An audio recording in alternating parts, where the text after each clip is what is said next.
የኢላፍቲው ቤተሰቦች እንዲሁም ገና ላልተቀላቀላችሁም አሰላሙ አለይኩም ወራህመቱላሂ ወበረካቱ። ለዲናችን ትንሽም ቢሆን እንስጥ ዋጋ። የሚጠቅም ኢልም ከመሸመት አንዘናጋ።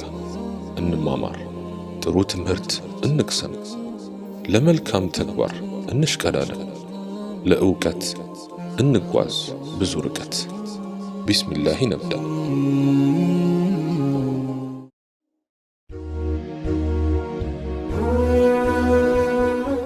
አንቱ አዛኝ ነቢይ፣ አንቱ የሁሉ በላጭ፣ የድሆች አባት፣ አንቱ የነቢያት መደምደሚያ፣ አንቱ የአላህ ወዳጅ፣ አንቱ የወንጀለኞች አማላጅ።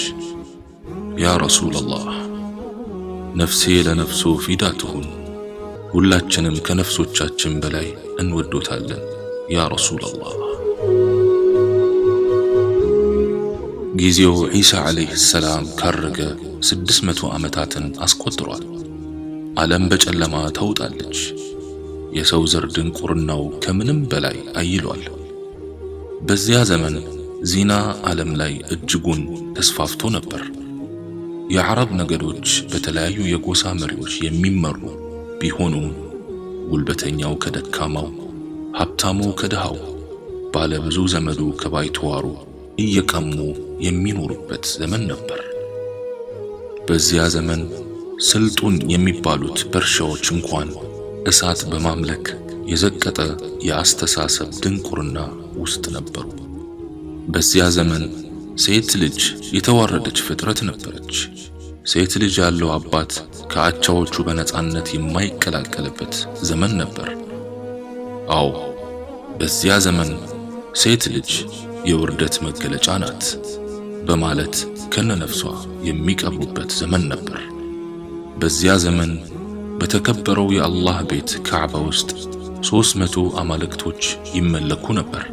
ይህም አላንስ ብሎ የካዕባ ጎብኚዎች እርቃናቸውን በካዕባ ዙሪያ ይዞሩ ነበር። የሰው ዘር በዚህ የድንቁርና ባህር ውስጥ በመዋለል ላይ ሳለ አንድ ነዋሪነቷ መካ የሆነና እሷም አሚና የምትባል አረባዊት እንስት አብዱላህ ከተባለ ሕጋዊ ባለቤቷ በመካ ከተማ ጸነሰች። ይሁን እንጂ አብዱላህ ባለቤቱ ነፍሰ ጡር ሆና ሳለ ከቁረይሽ ነጋዴዎች ጋር ሸቀጥ ለማምጣት ከሀገር ወጣ። ከነጋዴዎቹ ጋር ያሰበበትን ደርሶ ለንግድ አስፈላጊ የሆነውን ዕቃዎችን ሸምቶ ሲመለስ የትሪብ ወይም መዲና የተባለች ከተማ ሲደርሱ አብዱላህ ትንሽ ተጫጫነው። ነጋዴ ጓደኞቹም የንግድ ሸቀጦቻቸውን ይዘው የትም መቆየት ስለሌለባቸው መዲናን ትተው ሊያልፉ ሲሉ አብዱላህ እኔ እያመመኝ ስለሆነ እዚህ ሀገር አጎቶቼ ጋር ትንሽ መቆየት እፈልጋለሁ ብሏቸው እነሱን ሸኝቶ እሱ እዚያው መዲና ቀረ። እነሱም ሸቀጣቸውን ይዘው መካ ጉዞአቸውን ቀጠሉ። በመጨረሻም አብዱላህ የአብራኩን ክፋይ ለማየት ሳይታደል ዱንያን በመዲና ከተማ ተሰናበተ። ወራት በወራት እየተተካኩ የአሚናም የመውለጃ ጊዜዋ ደረሰ። ምንም እንኳን አሚና ባለቤቷ በመውለጃ ጊዜዋ ከጎኗ ባይኖርም የእሷን መውለጃ ቀን የሚጠባበቁ የአብዱላህ ወንድሞችና አባቱ በእንክብካቤ አቆይቷታል። በወርሃ ረቢዑል አወል በዕለተ ሰኞ ምድር ዓለማችን ለብዙ ሺህ ዓመታት ተጠብቀው የነበረ ሰው ብቅ አለ። ያ የነቢያት መደምደሚያ የሆነው፣ ያ የእዝነት መገለጫ የሆነው፣ ያ ምድርን ከጽልመት የገላገለው ሰው ከአሚና ማህፀን ወደ ምድራችን ተሸጋገረ።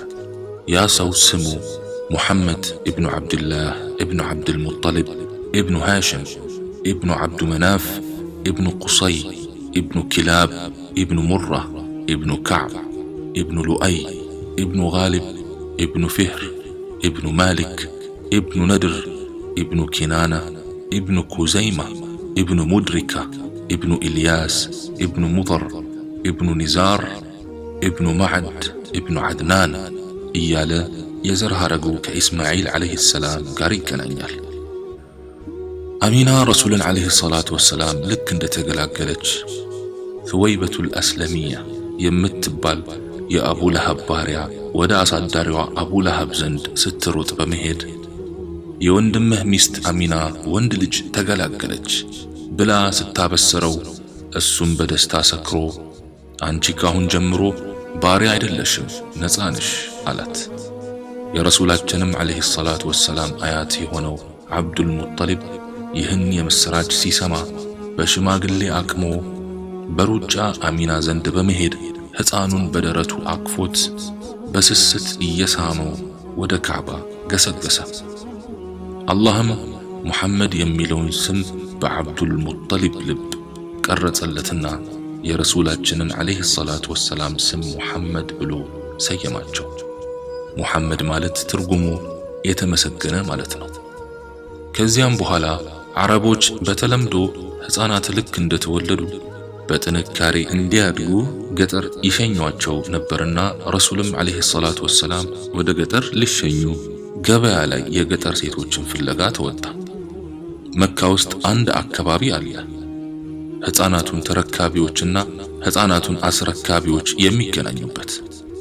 እዚያ ቦታ የተሰለፉ ሕፃናት በሙሉ አሳዳጊ አግኝተው ሲሄዱ ረሱል ዓለይሂ ሰላቱ ወሰላም ግን አባት የሌላቸው የቲም ስለሆኑ ሁሉም አሳዳጊዎች ሊወስዷቸው ፈቃደኛ አልሆኑም። ሁሉም አሳዳጊ ሕፃናቱን ይዞ ወደ ሀገሩ ሊንቀሳቀስ ሲል ሐሊማ የተባለች እድለኛ የሕፃናቱን ገበያ ገብታ ረሱልን ዓለይሂ ሰላቱ ወሰላም ብቻ ስታገኝ ባዶ እጄን ከምመለስ ብላ ይዛቸው ከአካባቢዋ ሰዎች ጋር ጉዞ ጀመረች። ረሱል ዓለይሂ ሰላቱ ወሰላም ልክ ያሳዳጊያቸውን ሀገር ሲደርሱ ለዘመናት በድህነት የሚታወቀው ያሳዳጊያቸው የሐሊማ ቤት በጥጋብ ደስታ ተሞላ። የሐሊማ ቤት ታይቶ በማያውቅ የበረካ ማዕት አሸበረቀ። በዚህ ሁኔታ ረሱል ዓለይሂ ሰላቱ ወሰላም እዚያው ገጠር ውስጥ አድገው ከሕፃናት ለመጫወት በቁ። ከዕለታት አንድ ቀን ረሱል ዓለይሂ ሰላቱ ወሰላም ከጥቢ ወንድማቸው ከሐሊማ ልጅ ጋር ለመጫወት ከቤት ራቅ ብለው ሳለ ሁለት መላእክት በሰው ተመስለው መጡ። ረሱላችንንም ዓለይሂ ሰላቱ ወሰላም ወደ ዳር አወጧቸውና ደረታቸውን መሰንጠቅ ጀመሩ። ይህ ሁሉ ሲሆን የረሱል የጥቢ ወንድም በቅርበት እየተከታተለ ነበር። በፍጥነት ወደ እናቱ በመሄድ ሙሐመድን ሁለት ሰዎች አስተኝተው እየገፈፉት ነው አላት። እሷም በድንጋጤ ስትሮጥ ረሱል ዓለይሂ ሰላቱ ወሰላም ወዳሉበት ቦታ ገሰገሰች። ቦታው ላይ ስትደርስ ረሱልም ዓለይሂ ሰላቱ ወሰላም በድንጋጤ ተሞልተው ቆመው አገኘቻቸው። ከዚያም በፍቅርና በስስት አቀፈቻቸው።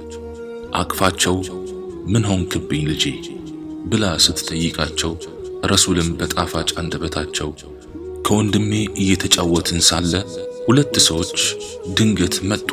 ከዚያም አስተኝተውኝ ደረቴን ለሁለት ከከፈሉት በኋላ የሆነ ጥቁር ነገር ከደረቴ ፈልገው አወጡ። ከዚያም በጣም ነጭና የሚገርም ነገር በቦታው ተክተው ደረቴን እንደነበረ መልሰው ሄዱ ብለው ነገሯት። እነዚህ ሁለቱ መላእክቶች ጅብሪልና ሚካኤል ነበሩ። ከዚያም ሐሊማ ረሱልን ዓለይሂ ሰላቱ ወሰላም በእቅፏ አስገብታ እቤት አመጣቻቸው። ይህን ጊዜ ባለቤቷ ሐሊማ ይህን ልጅ ለወላጆቹ መመለስ ያለብን ይመስለኛል፣ ምክንያቱም የአሁኑ ቦታ ላይ ተለክፎ ሊሆን ይችላልና ነገሩ ሳይጸናበት መካ ወስደን እናስረክቡ አላት። እሷም በዚህ ተስማምታ ለዓመታት በአካባቢያቸው ኑር ያበራላቸውን ሕፃን በ4 ዓመቱ ወደ መጣበት መካ ይዘውት ሄዱ።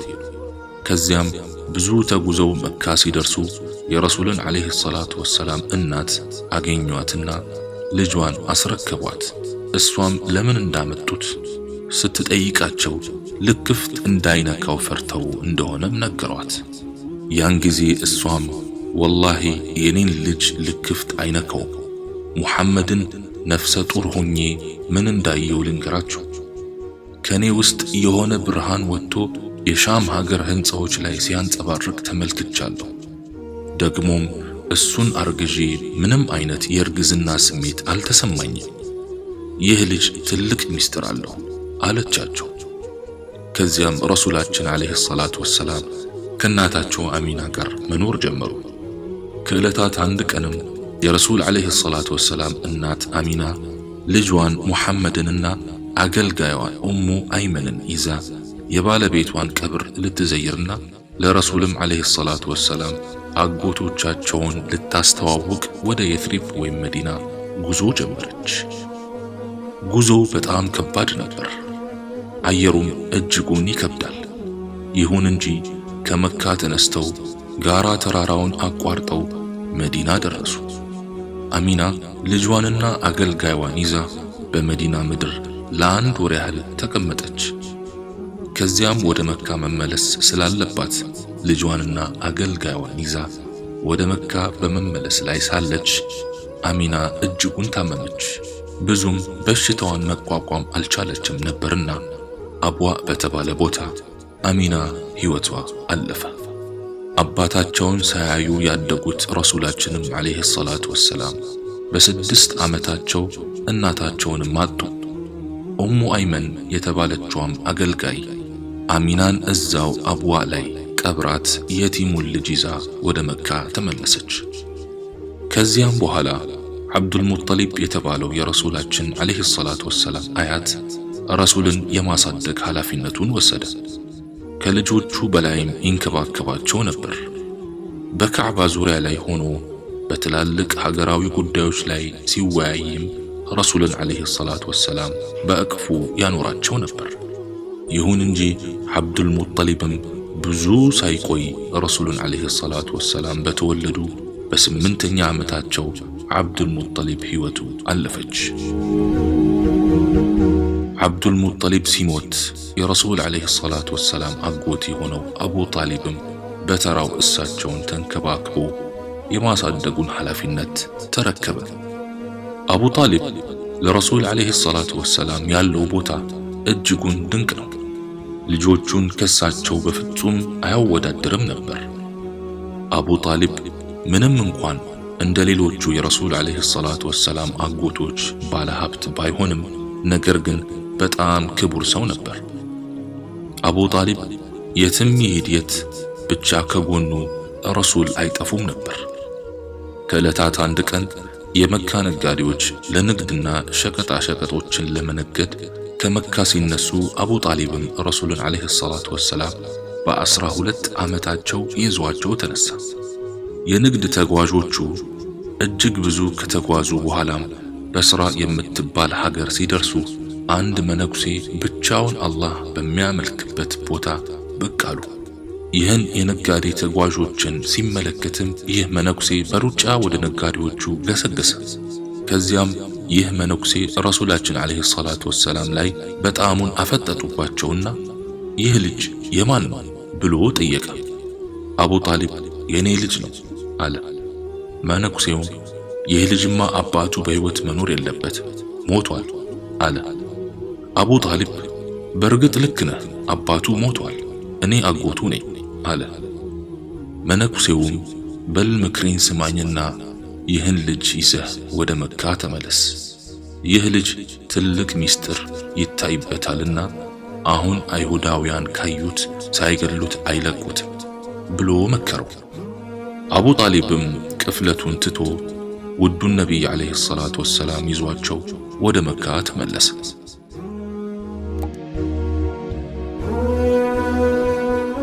አሁን ነቢያችን የልጅነት ዘመናቸውን አጠናቀው ወጣት ሆነዋል። መካ ላይ የሚገኙ ወጣቶች በወጣትነት ዘመናቸው ይጠጣሉ፣ ዚና ያደርጋሉ፣ ይጨፍራሉ፣ ይደሰታሉ። ይሁን እንጂ የመካ ወጣቶች የሚሆኑት ረሱል አለይሂ ሰላቱ ወሰላም አይመስጣቸውም ነበር። ሁሌም ሥራ ላይ ነበር የሚያሳልፉት። ከዕለታት አንድ ቀን ረሱል እንደማንም ወጣት ከተማ ላይ መጫወት አማራቸውና ከብቶቹን ለባለቤቶቹ አስረክበው መሃል ከተማ ገቡ። ሰዓቱ ጨልሟል። ልክ ከተማ ሲገቡ ድል ያለ ሰርግ ላይ እየተጨፈረ ተመለከቱና ጠጋ ሲሉ አላህ ያልታሰበ እንቅልፍ እዚያው ለቀቀባቸውና ሌሊቱን እዚያው ተኝተው አሳለፉ። አላህ እንዲህ እያረገ የወጣትነትን ፈተናዎች ያሸጋግራቸውም ጀመር። ቀናት በቀናት ሳምንታት በሳምንታት እየተተኩ ክረምቱ ተጠናቆ የበጋው ክፍለ ጊዜ መጣ። በዚያ ዘመን አረቦች ይልቅ የንግድ እንቅስቃሴያቸው የሚጦፈው በበጋው ክፍለ ጊዜ ስለነበር እያንዳንዱ የመካ ተጓዥ ነጋዴ ወደ ሻም ለመሄድ ዝግጅት ጀመረ። ከነዚያ ነጋዴዎች ውስጥም ኸዲጃ የምትባል በስነ ምግባሯ የምትታወቅና በጣም ሀብታም ከበርቴ ሴት አለችበት። ጉዞ ከመጀመሩ በፊት ግን ይህች ኸዲጃ ደሞዝ ከፍላው የንግድ ስራዋን የሚያከናውንላትን ታማኝ ሰው በማፈላለግ ላይ ነበረች። ብዙም ሳትቆይ ኸዲጃ ስለ ረሱላችን አለይሂ ሰላቱ ወሰላም ታማኝነት ሰማችና እሳቸው ዘንድ ሄዳ በማናገር የንግድ ስራዋን ሊያከናውኑላት ተስማሙ። ረሱል አለይሂ ሰላቱ ወሰላም ከኸዲጃ በተስማሙት መሰረት የሷን ንግድ ተገባይተውላት ሊመለሱ ከቁረይሽ ነገዶች ጋር የሻምን ረጅሙን ጉዞ በጠዋት መጓዝ ጀምረዋል። ከረሱል አለይሂ ሰላቱ ወሰላም ጎን ለጎን አንድ መይሰራ የሚባል የኸዲጃ አገልጋይ ይራመዳል። ሁሌም ፈተና የሚበዛበት የዓረቢያን አሸዋ በእግር እያቆራረጡ በፍጥነት በመጓዝ መንገዱን ተያይዘውታል። ከላይ ፀሐይዋ የምትለቀው ንዳድ ከአሸዋው ግለት ጋር ተዳምሮ እጅጉን አስቸጋሪ ጉዞ ነበር። ይሁን እንጂ የአየሩን ሁኔታ ችላ በማለት ጉዞአቸውን በመቀጠል እጅግ ብዙ መንገድ ካቋረጡ በኋላ አንድ ዛፎች ያሉበት ቦታ ደረሱና ሁሉም እዚያ ቦታ ላይ እረፍት ለማድረግ ተሰበሰቡ። ረሱላችንም አለይሂ ሰላቱ ወሰላም ከቀያቸው ሰዎች ነጠል በማለት አንዲት ጥላ ስር ሄደው ቁጭ አሉ። ሳሉት እስቲ በምናባችሁ። ሌላው ለረፍት ተሰብስቦ ሲሳሳቅና ሲጫወት እሳቸው ዝም ብለው ብቻቸውን ቁጭ ብለዋል። ያ ሐቢቢ ያ ረሱላላህ። ከዚያም ረሱል አለይሂ ሰላቱ ወሰላም ቁጭ ካሉበት የዛፍ ጥላ አቅራቢያ ላይ አንድ መነኩሴ ትንሽ ጎጆ ነገር ውስጥ ቁጭ ብሏል። እሳቸውን ሲመለከት በድንጋጤ ስሜት ራሱን መቆጣጠር እየተሳነው ብዙ ከተመለከታቸው በኋላ መይሲራ ወደ ተባለው የኸዲጃ አገልጋይ ዘንድ ጠጋ በማለት ይህ እዚያች ጥላ ስር ቁጭ ያለው ማን ነው ብሎ ጠየቀው። መይሲራም ይህ ቁረይሻዊ ሰው ሲሆን የሐረም ቤተሰብም ነው በማለት መለሰለት። መነኩሴውም በዚህች ጥላ ስር ነቢያት እንጂ ማንም አልተቀመጠባትም ብሎ ሄደ። አሁን ሁሉም የሚበቃውን ያህል አርፏል። ግመሎቻቸውን በመፍታት ዳግም ጉዞ ጀመሩ። አሁንም በዚሁ ሁኔታ እያረፉ ብዙ ከተጓዙ በኋላ የንግድ ከተማ የሆነችውን የሻምን ምድር ደረሱ። ልክ ከተማዋን እንደረገጡ ሁሉም ገበያ ሲገባ ሊገበያይ ይበተናል።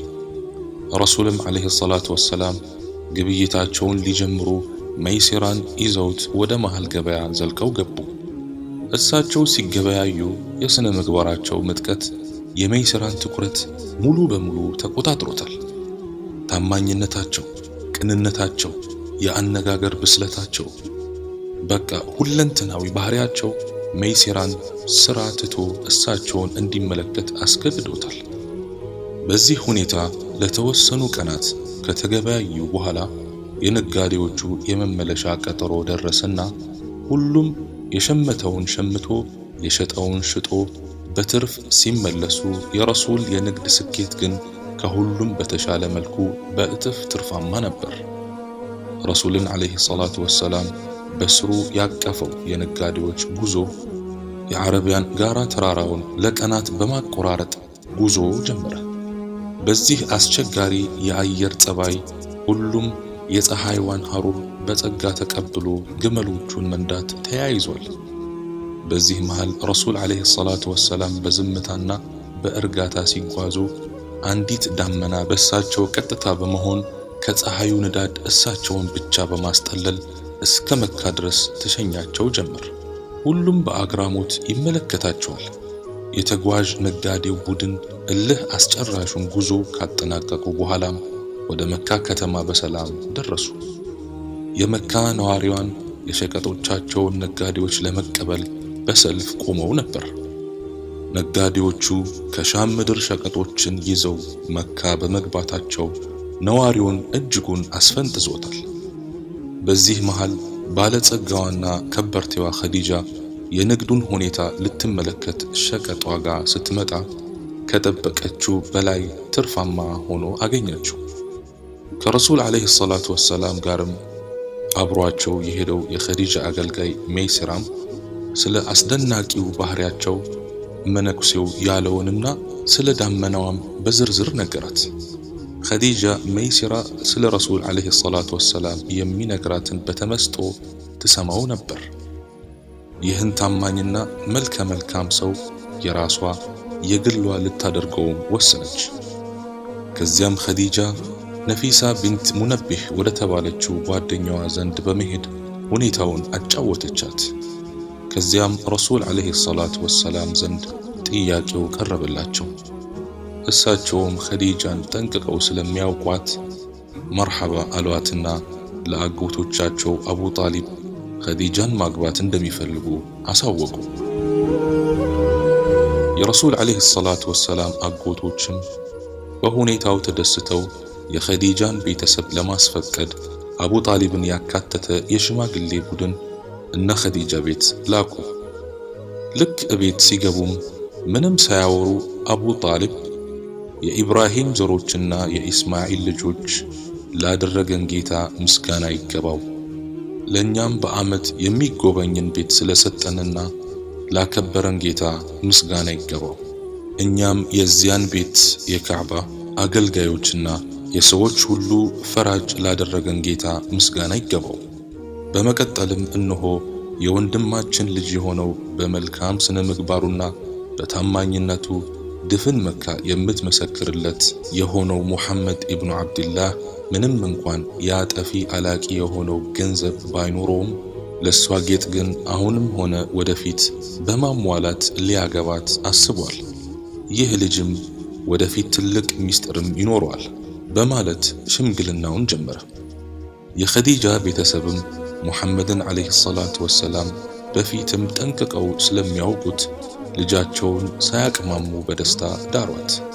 ከዚያም ረሱል ዓለይሂ ሰላቱ ወሰላም ኸዲጃን አግብተው የመካ ሕዝብ ኑሮ የማያውቀውን የተረጋጋና በፍቅር የተሞላ ኑሮ መኖር ጀመሩ።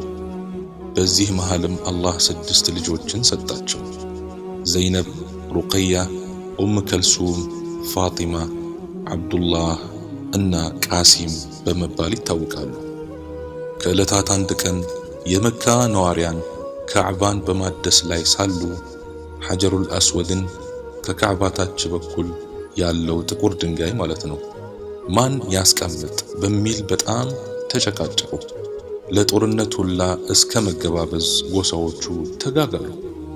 በመጨረሻም ሁሉም ጎሳውን በማረጋጋት በቃ በዚህ በር ቀድሞ የመጣ ሰው ሐጀሩል አስወድን ያስቀምጣል በማለት ተስማሙ። ሁሉም ቁጭ አለ። ማን ይሆን በዚህ በር በመግባት ይህን የላቀ ክብር የሚቀዳጀው በማለት በጉጉት በሩን ማየት ጀምሯል። ብዙም ሳይዘገይ ሁሉም ተመልካች አንድን ሰው በበሩ ሲገባ አይተው ፊታቸው በደስታ ፈካ። ሁሉም የሐጀሩል አስወድን ክብር ለዚያ ሰው ለማስረከብ ደስተኛ ሆኑ። እንዴት አይሆኑ? ሙሐመዱል አሚን እኮ ናቸው ዓለይሂ ሰላቱ ወሰላም።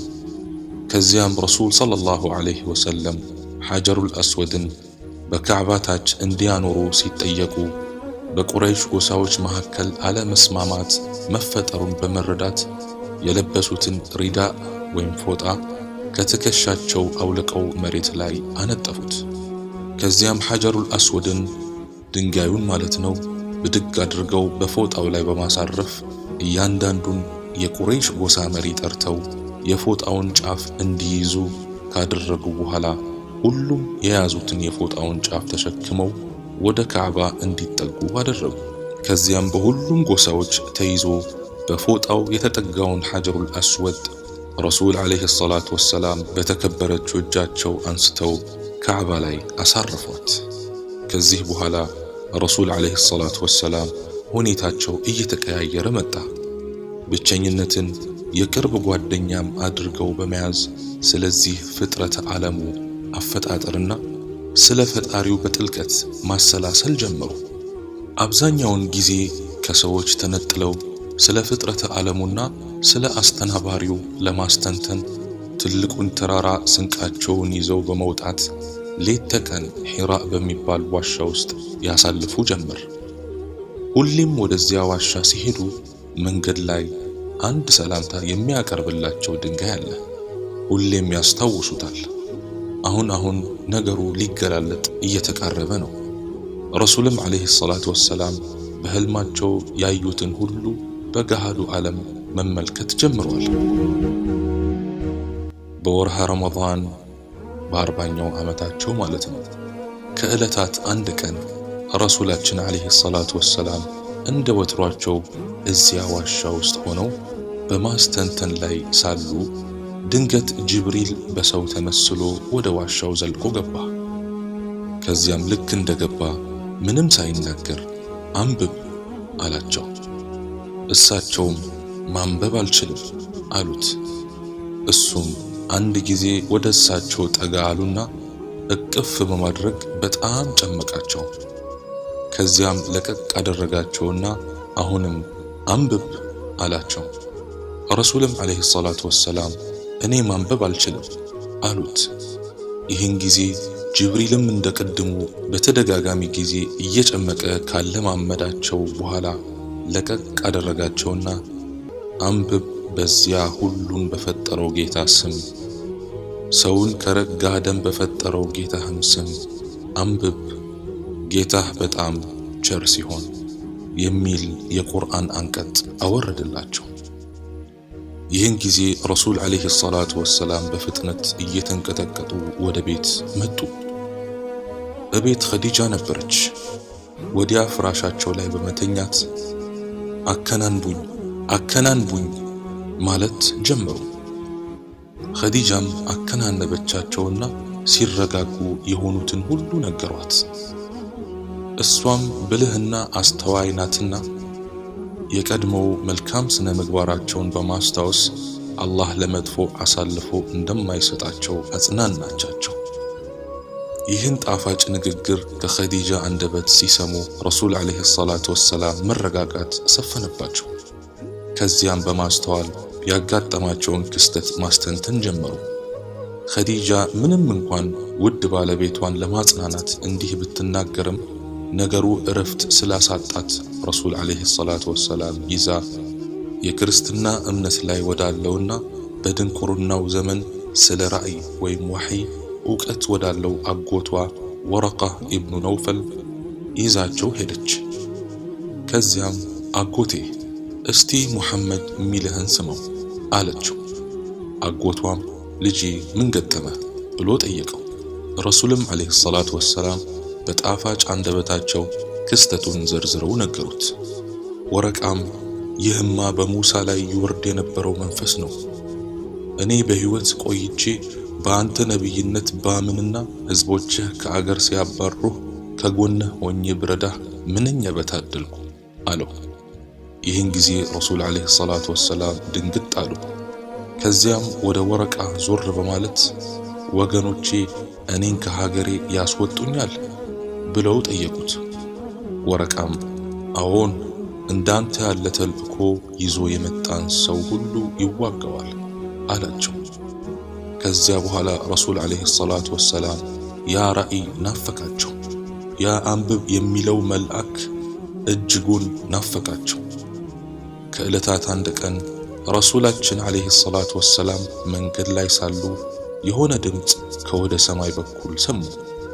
የሰሙትንም ድምፅ ለማጣራት ወደ ላይ ቀና ሲሉ ያን መልአክ በምድርና በሰማይ መካከል በዙፋን ተቀምጦ ተመለከቱት። ትዕይንቱ በጣም ያስፈራ ነበር። ከዚያም ወደ ቤት በመገስገስ ኸዲጃን ጠርተዋት ልብስ ደርቢልኝ አሏትና ደራረበችላቸው። ልክ እንደተኙትም ጅብሪል መጣና አንተ ልብስህን ደራቢው ሆይ ተነሳ፣ አስጠንቅቅም፣ ጌታህንም አክብር፣ ልብስህንም አጥራ፣ ጣዖትንም ራቅ አለው። ከዚያ በኋላ ረሱል ዓለይሂ ሰላቱ ወሰላም ዳዕዋ የማድረግ ግዳጅ እንደተጣለባቸው ተገነዘቡ። ያኔ ዳዕዋውን ከጎናቸው ባለው ሰው መጀመር ፈለጉና ኸዲጃን ወደ አላህ ጠሯት። እሷም ለአላህ ጥሪ እጅ ነሳች። የቅርብ ጓደኛቸውንና በመልካም ስነ ምግባሩ ዕውቅ የሆነውንም አቡበክርም ወደ አላህ ጠሩ። እሱም ለአላህ ጥሪ አጎበደደ። ዓሊይ ብን አቢ ጣልብም የ12 ዓመት ልጅ ሲሆን ወደ አላህ ጠሩት። እሱም ለጥሪው እጅ ነሳ። ከዚያም አቡበክርም ከዙሪያው ያሉትን ሰዎች በሚስጥር ወደ አላህ መጣራት ጀመረ። ዓብዱራሕማን ብኑ ዓውፍ፣ ዑስማን ብኑ ዓፋን፣ ዙበይር ኢብኑ አልዓዋም፣ ጠልሓ ኢብኑ ዑበይድላህ እና በርካታ ሰዎች በአቡበክር አማካኝነት ዲኑን ይቀላቀሉ ጀመር። ያን ጊዜ ሶላት እኛ በምናውቀው አይነት አልተወሰነም ነበር። ብቻ ጎህ ከመቅደዱ በፊትና ጀንበር ከመጥለቋ በፊት ሁለት ረክዓ በረሱል ዓለይሂ ሰላቱ ወሰላም መሪነት በድብቅ ይሰግዱ ነበር። ከዕለታት አንድ ቀን ረሱል ዓለይሂ ሰላቱ ወሰላም ከሰሓቦች ጋር በድብቅ ሲሰግዱ የእሳቸው አጎት የሆነው አቡ ጣሊብ ብቅ አለባቸው። ሰላታቸውን እስኪያጠናቅቁ ከጠበቀ በኋላ ምን አይነት አዲስ ሃይማኖት ነው በማለት ረሱልን ዓለይሂ ሰላቱ ወሰላም ጠየቃቸው። ረሱልም ሰለላሁ ዐለይሂ ወሰለም በመለሳለስ ካስረዱት በኋላ ወደ ኢስላም ጥሪ አደረጉለት። ይሁን እንጂ የአባቶችን ሃይማኖት አልለቅም በሚል የወደቀ ምክንያት ጥሪውን መቀበል እምቢ ብሎ ልጁን ዓሊይን ግን ከረሱል ዓለይሂ ሰላቱ ወሰላም እንዳይለይ መከረው። የሰሓቦችም ቁጥር ቀን በቀን እየጨመረ በየጊዜውና በየአጋጣሚው የሚወርደው የቁርአን አንቀጽ በ3 ወር ውስጥ ልባቸውን በኢማን አጠነክረው። ከዚያም አላህ ሱብሓነሁ ወተዓላ ረሱልን ሰለላሁ ዐለይሂ ወሰለም የቅርብ ዘመዶቻቸውን ዳዕዋ እንዲያደርጉላቸው አዘዛቸው። ረሱል ሰለላሁ ዐለይሂ ወሰለም ዋዛ አይደሉምና ገራሚ ስልት ነበር የተጠቀሙት። አንድ ተራራ ላይ በመውጣት የመካን ሕዝብ ተጣሩ። ከዚያም ሁሉም ተሰበሰበ። ረሱል ዓለይሂ ሰላቱ ወሰላም ወገኖቼ እኔ እናንተ ዘንድ ታማኝ አይደለሁምን አሉ። ሁሉም ነህ ብሎ መሰከረላቸው። ከዚያም ረሱልም ወራሪዎች ሊወሯችሁ እየመጡ ነው ብላችሁ አታምኑኝምን አሏቸው። ሁሉም እናምናለን በማለት መለሱላቸው። ያን ጊዜ ረሱል ዓለይሂ ሰላቱ ወሰላም የበኒ ከዓብ ጎሳዎች ሆይ ራሳችሁን ከእሳት አድኑ፣ የዓብዱ ሸምስ ጎሳዎች ሆይ ራሳችሁን ከእሳት አድኑ፣ የበኒ ዓብድ መናፍ ጎሳዎች ሆይ ራሳችሁን ከእሳት አድኑ፣ የሐሽምና የዓብዱል ሙጠሊብ ጎሳዎች ሆይ ራሳችሁን ከእሳት አድኑ። አንቺ ልጄ ፋጢማ ሆይ ነፍስሽን ከእሳት አድኚ። እኔ ለማናችሁም አላህ ዘንድ ልጠቅማችሁ አልችልም፣ ዝምድናውን እንኳን እዚህ ብቻ ነው የምቀጥለው በማለት ተጣሩ። ይህ ንግግር በቁረይሽ ወራዳዎች ላይ እንደ መብረቅ ነበረ ያስበረገጋቸው። የረሱልንም ጥሪ ምላሹን ፌዝና ማላገጥ አደረጉባቸው። ይሁን እንጂ ረሱል ዓለይሂ ሰላቱ ወሰላም ጥሪያቸውንና ጣዖት ማውገዛቸውን አላቆሙም ነበር። ይህ ያሳሰባቸው የቁረይሽ ባላባቶች የረሱል ዓለይሂ ሰላቱ ወሰላም አጎት ወደ ሆነው አቡ ጣሊብ ዘንድ በመሄድ አባ ጣሊብ ሆይ ይህ የወንድምህ ልጅ አማልክቶቻችንን እየሰደበ ነው፣ ሃይማኖታችንን እያንቋሸሸ ነው፣ ሕልማችንን እያመከነ ነው፣ ቀደምት አባቶቻችንን ጥመት ላይ ነበሩ እያለ ነው። ስለዚህ አስቁምልን፣ አይ የምትል ከሆነ ለኛ ተውልን አሉ። አቡ ጣሊብም አረጋግተዋቸው መለሳቸው። ረሱል ዓለይሂ ሰላቱ ወሰላም ግን ዳዕዋቸውን አጧጡፈው ተያይዘውታል። ቁረይሾቹ ይሄ ጉዳይ ምንም አላማራቸውም ነበርና ዳግም አቡ ጣሊብ ዘንድ በመሄድ አባ ጣሊብ ሆይ የወንድምህን ልጅ አስቁምልን ብንልህ ዝም አልከን።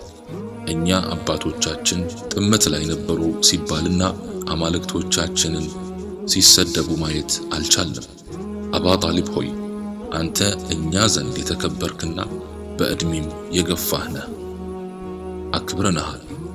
አሁን ግን ወይ ሙሐመድን አስቁምልን ወይ ደም እንፋሰስና ወይ እናንተ ወይ እኛ እናልቃታለን አሉ። ይህን ጊዜ አቡ ጣሊብ ረሱልን ዓለይሂ ሰላቱ ወሰላም አስጠራቸውና የወንድሜ ልጅ ሆይ ቁረይሾች መጥተው እንዲህ ብለው ዝተው ሄደዋል። ልጄ ተዋቸው እንጂ በደከመ ዕድሜ የማልቋቋመውን አታሸክመኝ፣ አማልክቶቻቸውንም አትንካባቸው፣ የሚጠሉትንም ላኢላሃ ኢላላህ ንግግር አትናገር በማለት መከራቸው።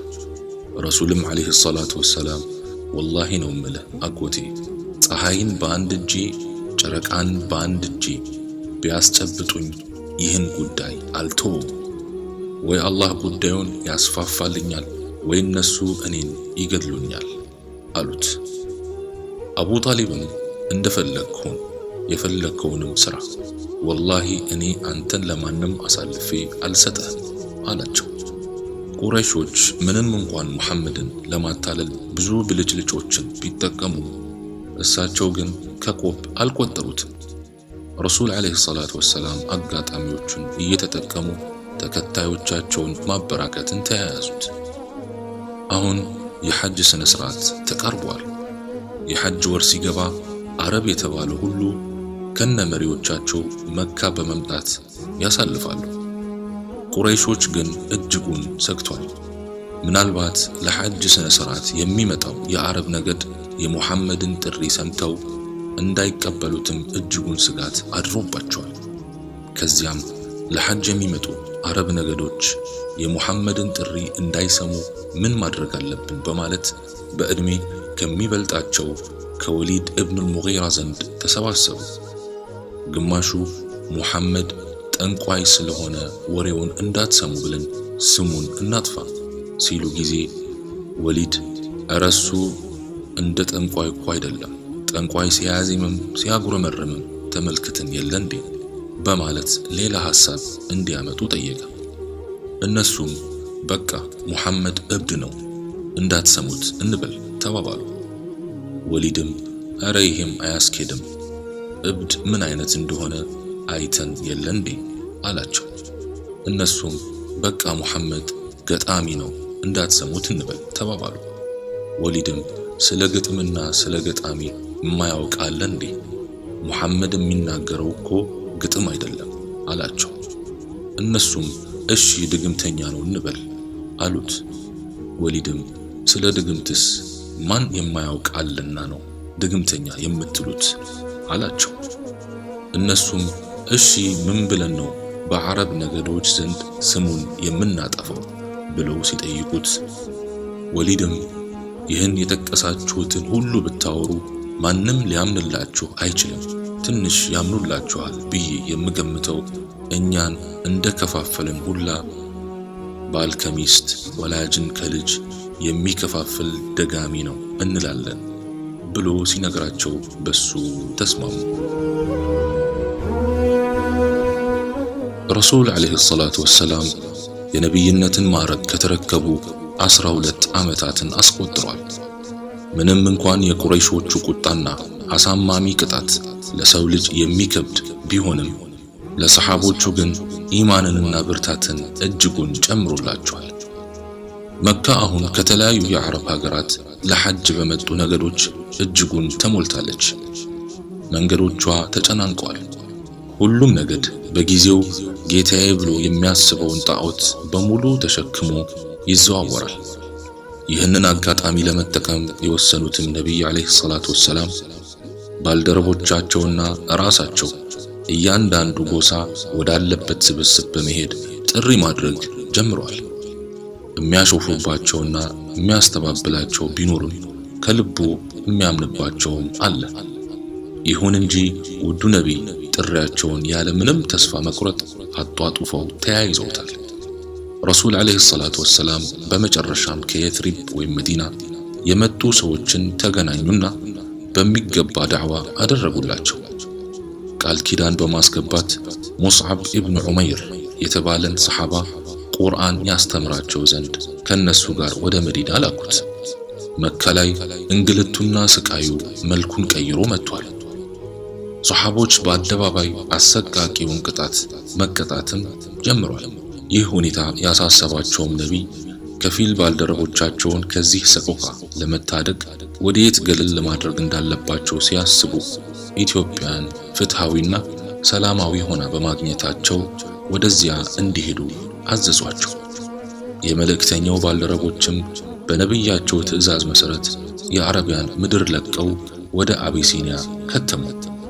ይሁን እንጂ የመካ አጋሪያን በክስተቱ እጅጉን ተበሳጭተው ከኢትዮጵያ ንጉስ ጋር ጓደኝነት ያለውን አምር የተባለን ሰው ወደ ንጉሱ የተለያየ ስጦታዎችን አስይዘው ላኩት።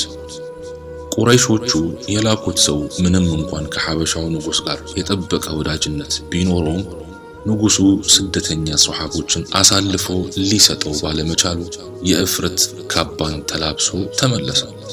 አሁን የቁረይሾቹ የቅጣት አርጩሜ መልኩን ቀይሮ በመምጣት ማንኛውንም አይነት ሰው ከሙሐመድና ከተከታዮቹ ጋር ምንም አይነት የንግድም ሆነ የዝምድና ትስስሩን እንዲያቆም የሚል ህግ አጸደቁ። በዚህ ሁኔታ ረሱል አለይሂ ሰላቱ ወሰላምና ባልደረቦቻቸው ለሶስት ተከታታይ ዓመታት መራሩን የረሃብና የገለልተኝነትን ጽዋ ለመቅመስ ተገደዱ። ከዚያም በኢስላም ታሪክ የሐዘን ዓመት ተብሎ በሚታወቀው ዓመት ረሱልን አለይሂ ሰላቱ ወሰላም እንደ ልጇም እንደ ባሏም እንደ ወንድሟም ስትንከባከባቸውና ከጠላት ስትከላከልላቸው የነበረችው ውድ ባለቤታቸው ኸዲጃ ይህችን ዱንያ ለቃ ተሰናበተቻቸው። የዚያ ዓመት ሐዘን በዚህም አላበቃም።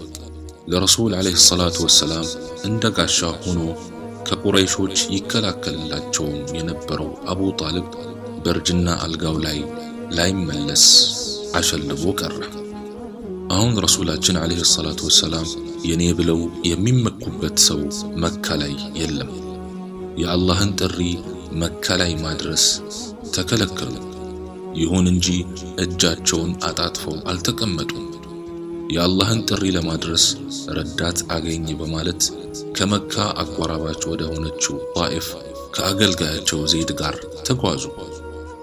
እሳቸው ምንም እንኳን ጣኢፍ ላይ ተስፋ ቢያደርጉም ህዝቡ ሊቀበላቸው አልቻለም። ለ10 ተከታታይ ቀናት ተዘዋውረው ጥሪ አደረጉ። በመጨረሻም የጣኢፍ ሰዎች በህፃናት በእብዶችና በውሾች ረሱልን እያስደበደቡ ከሀገር ያስወጧቸው ጀመር። ቢአቢ አንተ ወኡሚ ያ ረሱላላህ። ከየአቅጣጫው የሚወረወሩት የድንጋይ ጋጋታዎች የአሽረፉል ኸልቅን እግር ክፉኛ አደማቸው። ከጎናቸው ያለውም አገልጋያቸው ዘይድ የሚወረወሩት የድንጋይ ጋጋታዎች ረሱልን አለይሂ ሰላቱ ወሰላም እንዳያገኟቸው በአካሉ ቢከላከልም ከህፃናቶቹና ከእብዶቹ የተወረወሩት ድንጋይ የረሱልን አለይሂ ሰላቱ ወሰላም ጭንቅላት ፈንክቶ ፊታቸውን በደንብ አላወሰው። ቢአቢ አንተ ወኡሚ ያ ረሱላላህ። ከሚዘንብባቸው የድንጋይ ናዳ የበለጠ ልባቸውን ያደማው ይሰነዝሩባቸው የነበሩ የንቀትና የስድብ ቃላት ነበር። ያን ጊዜ ረሱል ድካማቸውን ለአላህ እንዲህ በማለት ተናዘዙ። ጌታዬ ሆይ የኃይሌን መዳከም የመላዬን ማነስና ሰዎች ዘንድ የደረሰብኝን ንቀት ለአንተ አቤት እላለሁ። አንተ የአዛኞች ሁሉ አዛኝ፣ አንተ የደካሞች ጌታ፣ አንተ የኔ ጌታ ለማን ትተወኛለህ? ለሩቅ አጥቂ ትሰጠኝ ወይንም በጠላት እጅ ላይ ትጥለኝ? በእኔ ላይ ተቆጥተህብኝ ካልሆነ በሚደርስብኝ ሁሉ ግድ የለኝም። ነገር ግን እኔን ደህና ማድረግህ ለኔ የሰፋ ነው። ጨለማዎችን ባበራው በአንተ ብርሃን የቅርቢቱም ይሁን የመጪውን ዓለም ያሳመረ በሆነው ያንተ ብርሃን እጠበቃለሁ። ቁጣህ እንዳይወርድብኝ ወይም ጥላቻ እንዳይሰፍርብኝ። ከዚያም አላህ ሱብሓነሁ ወተዓላ በተራራ ላይ የተወከለውን መልአክ ወደ ረሱል ላከው። መልአኩም ረሱል አለይሂ ሰላቱ ወሰላም ወዳሉበት በመምጣት ሙሐመድ ሆይ ሁለቱን ተራራዎች በእነርሱ ማለትም በጣኢፍ ሰዎች ላይ እንዳላትማቸው ፍላጎትህ ከሆነ አደርገዋለሁ አላቸው። ረሱልም ዓለይሂ ሰላቱ ወሰላም ከአብራካቸው እርሱን አላህን ሱብሓነሁ ወተዓላ በብቸኝነት ያለማጋራት የሚያመልኩ ልጆችን አላህ እንደሚያወጣ ተስፋ አደርጋለሁ አሉት። ከዚያም እጃቸውን ወደ ላይ ከፍ በማድረግ ያ አላህ ሕዝቦቼ የሚሰሩትን አያውቁምና ወደ ትክክለኛው ጎዳና ሕዝቦቼን ምራቸው በማለት ዱዓ አደረጉ። አሁን ወደ መጡበት መካ ለመመለስ ጉዞ ጀምረዋል። ጉዞአቸው ላይም የሱብሒ ሰላት ደረሰባቸው። በበረሃ ቆመው ሲሰግዱ የጅን ጭፍሮች በመመልከት በርካታ ቁጥር ያላቸው ጅኖች በረሱል ዓለይሂ ሰላቱ ወሰላም መልእክተኝነት አመኑላቸው። መካ ተመልሰው ብዙም ሳይቆዩ የሐጅ ጊዜ ደረሰ። እንደ ቀደምት ጊዜያት ሁሉ አሁን የዓረብ ነገዶች ለሐጅ ስነ ስርዓት መካም መተው ሞሏት። ይሄ ሁኔታ ለረሱል ዓለይሂ ሰላቱ ወሰላም አሪፍ አጋጣሚ ስላመቻቸላቸው ሰው ወደ ተሰበሰበበት ሁሉ በመሄድ እናንተ ሰዎች ሆይ ላኢላሃ ኢላላህ በሉ ትድናላችሁ፣ እኔ ከተቀበላችሁኝ አረቦችን በቁጥጥራችሁ ታውላላችሁ፣ የቀረውም ዓለም ለናንተ ያጎበድዳል፣ በጀነትም ንጉሶች ትሆናላችሁ እያሉ ጥሪ ማድረግ ጀመሩ። በዚህ ሁኔታ ላይ ሳሉ ረሱል ዓለይሂ ሰላቱ ወሰላም የየትሪብ ሰዎችን ተመለከቱና ጠጋ በማለት እነማን ናችሁ ብለው ጠየቋቸው። ሰዎቹም የኸዝረጅ ጎሳዎች ነን አሉ። ረሱልም የአይሁድ እምነት ተከታዮች ናችሁን አሏቸው። ሰዎቹም አዎን አሉ። ረሱልም ተቀምጠን ትንሽ እናውራ አሏቸው። ሰዎቹም እሺ አሏቸው። ከዚያም ረሱል ዓለይሂ ሰላቱ ወሰላም በጣፋጭ አንደበታቸው ቁርአንን እያነበቡላቸውና ዳዕዋ እያደረጉላቸው ሰዎቹን ልባቸውን በእስልምና እንዲንጠለጠል አደረጉ። ሰዎቹም በመጨረሻው ዘመን የሚጠበቀው ነቢይ ይህ መሆኑን በመረዳት ማንም እንዳይቀድማቸውና ወደ ሀገራቸውም ሊያስገቧቸው ወሰኑ። የረሱል ወሬ በእነዚህ ሰዎችና በሙስዓብ ኢብኑ ዑመይር አማካኝነት በጥቂት ቀናት በመዲና ነዋሪያን ጆሮ ሁሉ ተዳረሰ። ሁሉም ሰው ያንን ነቢይ ለማየት ጉጉቱ ጨመረበት። በወርሃ ዙልሒጃ የየትሪብ ሰዎች ዳግም ወደ መካ በመምጣት ረሱልን ዓለይሂ ሰላቱ ወሰላም ተገናኝተው ሁለተኛውን ቃል ኪዳን ገቡላቸው። በመጨረሻም ረሱል ዓለይሂ ሰላቱ ወሰላም እሳቸውንና አቡበክርን በማስቀረት ሁሉንም ተከታዮቻቸውን ወደ መዲና ሸኟቸው። ይህ ሁኔታ ደማቸውን ያፈላው ቁረይሾችም ንብረትነቱ የቁሰይ ኢብኑ ኪላብ በሆነው ዳር ነድዋ በተባለው ሰፊ አዳራሽ ውስጥ ለመወያየት ተሰበሰቡ። ስብሰባውም ተጀመረ። የስብሰባው ርዕስ ሙሐመድና ተከታዮቹ መዲና ተሰብስበው ማለት የኛ የንግድ ሸቀጦች በመዲና ስለሚያልፉ በቁጥጥራቸው ያውሉናል፣ ስለዚህ ምን ማድረግ አለብን የሚል ነበር። አንዳንዶቹ ሙሐመድን ከመካ አባረን ከሱ እንገላገል፣ ሌሎች ደግሞ አይ እስኪሞት ድረስ እንሰረው ተባባሉ። የተቀሩት ደግሞ አይ ከሁሉም ጎሳዎች ጠንካራ ወጣቶችን በመመልመል ሁሉንም ሰይፍ እናስይዛቸውና በአንድ ላይ እንዲመቱት ካደረግን የሙሐመድ ጎሳዎች ይህን ሁሉ ጎሳ መበቀል ስለማይችሉ የደሙን ካሳ ብቻ እንሰጣቸዋለን አሉና በዚህ ተስማሙ። የረሱል ዓለይሂ ሰላቱ ወሰላም ባልደረቦች የትውልድ አገራቸውን መካን ትተው በመውጣታቸው ከተማዋ እጅጉን ጭር ብላለች። የነሱ መካን ትቶ መውጣት ያበሳጫቸው የቁረይሽ መሳፍንቶች ነቢዩን ዓለይሂ ሰላቱ ወሰላም በጦር ሊያስወጉ ከተለያዩ ጎሳዎች ያዘጋጇቸው ወጣቶች በተጠንቀቅ ቆመዋል። ጅብሪል ረሱላችን ዓለይሂ ሰላቱ ወሰላም ዘንድ በመምጣት ዛሬውኑ መካን ለቀው እንዲወጡ አዘዛቸው። ሰዓቱ እኩለ ቀን ላይ ነው። ፀሐዩ አይሏል። የመካ ሰዎች በዚያ ሰዓት የትም አይንቀሳቀሱም። ይህ ትዕዛዝ ለረሱል ዓለይሂ ሰላቱ ወሰላም እንደመጣላቸው ያለ ወትሯቸው ወደ አቡበክር ቤት ገሰገሱ። አቡበክር ደነገጠ። ምክንያቱም በዚህ ጠራራ ፀሐይ በሰላም እንደማይመጡ ስለሚያውቅ ነው። በስስት የዓይኑን ማረፊያ እየተመለከታቸው ያ ረሱላላህ በሰላም ነው በዚህ ሰዓት የመጡት አላቸው። እሳቸውም እቤት ውስጥ ያለውን ሰው ሁሉ አስወጣ አሉት ሚስጥር ሊያወሩ። አቡበክርም አንቱ የአላህ መልእክተኛ እቤት ውስጥ ማንም የለም ከቤተሰቦቼ ውጭ፣ የኔ ቤተሰብ ደግሞ የአንቱም ቤተሰብ ነው አላቸው። እሳቸው ከመካ እንድወጣ ታዘዣለሁ አሉት። አቡበክርም ከእሳቸው እንደሚሄድ ሲያውቅ በደስታ አለቀሰ። ከዚያም ረሱል ዓለይሂ ሰላቱ ወሰላም እቤታቸው ላይ ዓልይን አስተኝተው ምንም እንደማያገኘው ቃል ከገቡለት በኋላ ከቤታቸው ሲወጡ ወታደር ቤታቸውን ከቦት ተመለከቱ። ይህን ጊዜ ረሱል ዓለይሂ ሰላቱ ወሰላም ከመሬት አፈር በመዝገን ከስተፊታቸውም ግርዶን ከስተኋላቸውም ግርዶን አደረገ፣ ሸፈናቸውም።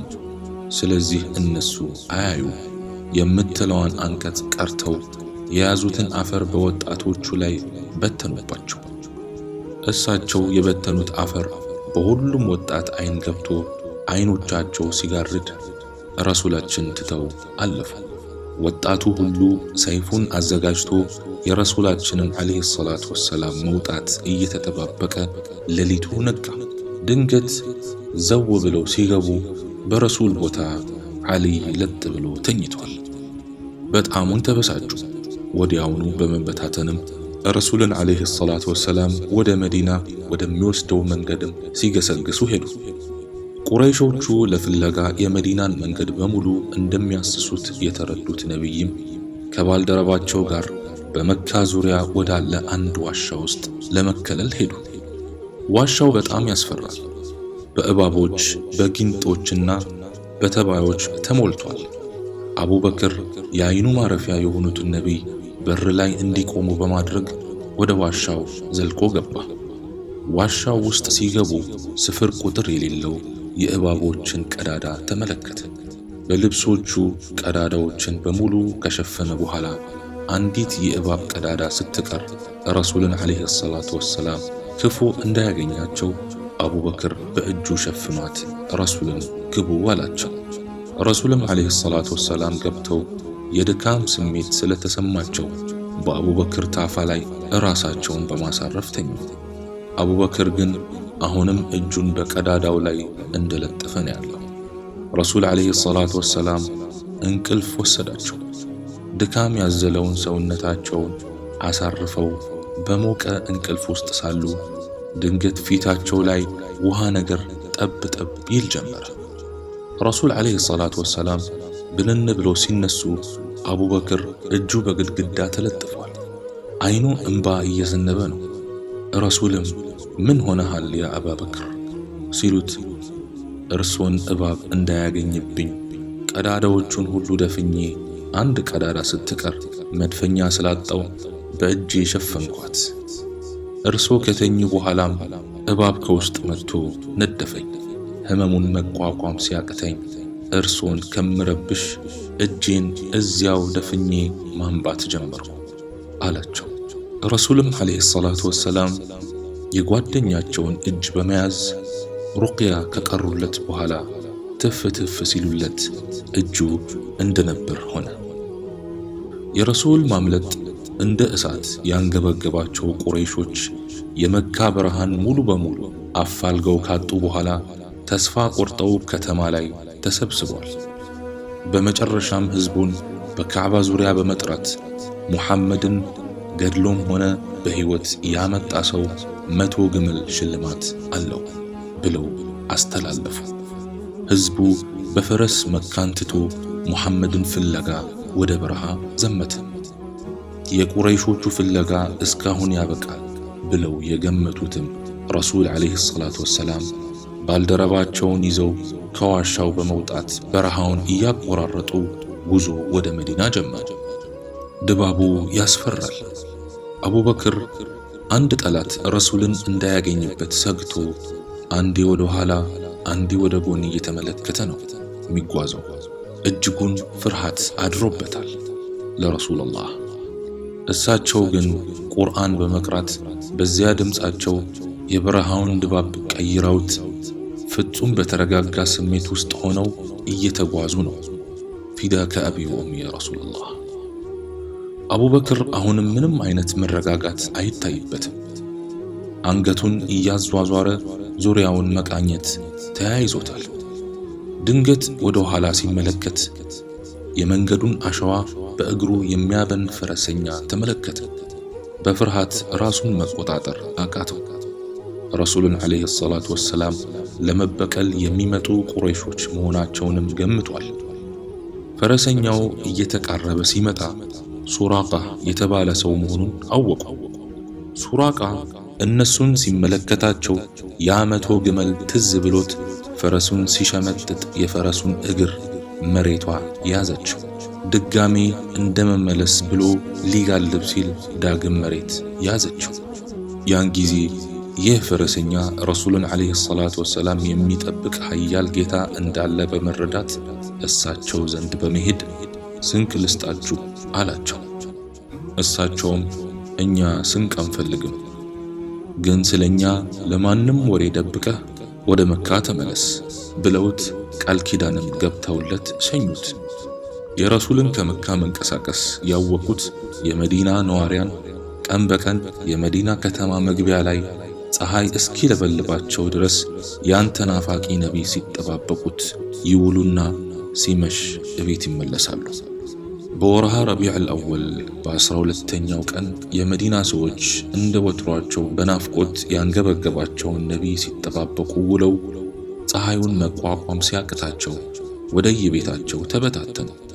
በዚህ ሁኔታ ነበር እንግዲህ አንድ ይሁዳዊ የቴምር ዛፍ ላይ ሳለ ከርቀት ረሱልን በመመልከት የመዲና ሰዎች ሆይ የምትጠብቁት ነቢይ ያውላችሁ ብሎ ሲጣራ የከተማው ሕዝብ ተገልብጦ ወጣ። አዎ በሳቸው ናፍቆት ቤቱ ያስጠላው ሰው ሁሉ ሊቀበላቸው ወደ እሳቸው ወጣ። በጥቂት ጊዜያት በሳቸው በናፍቆት የተጠመደው የመዲና ሕዝብ የረሱልን ዓለይሂ ሰላቱ ወሰላም አይን ሊያይ ግር ብሎ ወጣ። ልክ ረሱል ከተማዋን ሲረግጡ የከተማው ሴቶች طلع البدر علينا من ثنيات الوداع وجب الشكر علينا ما دعا لله داع أيها المبعوث فينا جئت بالأمر المطاع جئت شرفت المدينة مرحبا يا خير داع እያሉ ተቀበሏቸው። ከተማዋ እጅጉን ተናውጣለች። ሁሉም በማያውቀው አይነት የደስታ ስሜት ውስጥ ተውጦ ያን እንቁ ነቢይ ለማየት ይተራመሳል። ሕፃናት ልጆች በዚያ ግፊያ በዚያ ትርምስ ውስጥ ረሱል ዓለይሂ ሰላቱ ወሰላም ካሉባት ግመል ስር እየተከተሉ አንቱ የአላህ ነቢይ፣ አንቱ ሙሐመድ እያሉ ይጣራሉ። ረሱል ጉዞአቸውን ቀጥሏል። ሁሉም ሰው ያ ረሱላላህ እኔ ቤት ይግቡ፣ የኔ ቤት ይሻለውታል እያለ ይጮሃል። በሰዎች ደጅ ባለፉ ቁጥር የቤቱ ሰው የግመሏን ልጓም እየያዘ ያ ረሱላላህ እኔ ቤት ግቡ እያለ ማለፍ ከለከሏቸው። ሱብሓነከ ያ ረብ። ትናንት ጣኢፍ ላይ ያ ሁሉ እንግልት የደረሰባቸው ነቢይ፣ መካ ላይ ያን ሁሉ ስቃይ ያስተናገዱት ነቢይ ዛሬ ግን ሱብሓነከ ያ አላህ። በመጨረሻም ረሱል ዓለይሂ ሰላቱ ወሰላም ግመሏን ልቀቋት፣ ወደ ታዘዘችበት ነው የምትሄደው አሉ። ከዚያም ረሱልን ዓለይሂ ሰላቱ ወሰላም የጫነችው ግመል አቡ አዩብ አልሰላም በሙሃጅሮች ወይም ስደተኞችና በአንሳሮች ወይም የመዲና ሰዎች መካከል ወንድማዊ ትስስር አደረጉ።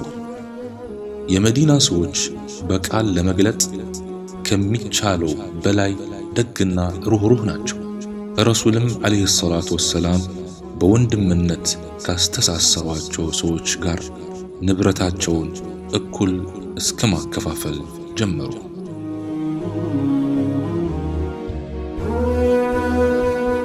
ምንም እንኳን በመዲና ያሉ አይሁዳውያን በረሱል ዓለይሂ ሰላቱ ወሰላም መግባት ቢናደዱም ምንም ማድረግ ባለመቻላቸው መዲና ፍጹም ሰላማዊ ከተማ ሆናለች።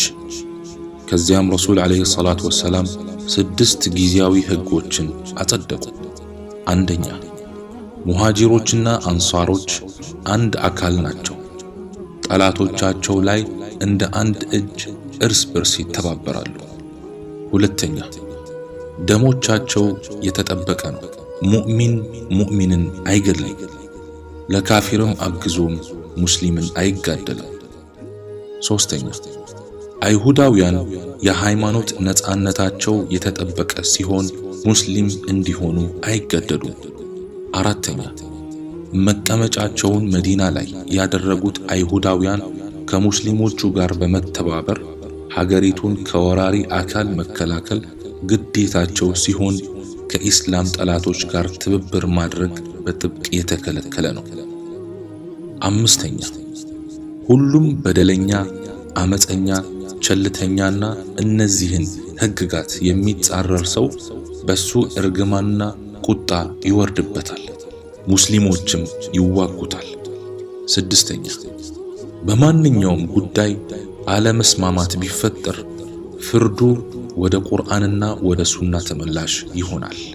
በዚህ ሁኔታ ከፊሉ አይሁዳውያን እስልምናን በውዴታ ሲቀበሉ፣ ከፊሎቹም አሻፈረኝ ብለው በተደነገገላቸው መብት መሰረት መዲና ላይ መኖር ጀመሩ። ከሀገር ውስጥም ሆነ ከሀገር ውጭ በድብቅ በመንቀሳቀስ የመዲናን ሰላም ለማደፍረስ እጅጉን ቢጥሩም በነቢያዊ ሥርዓትና የአመራር ብስለት መዲና ሰላሟን አስጠብቃ ኢስላምን በማሰራጨት የሙስሊሞች ማዕከል ሆነች።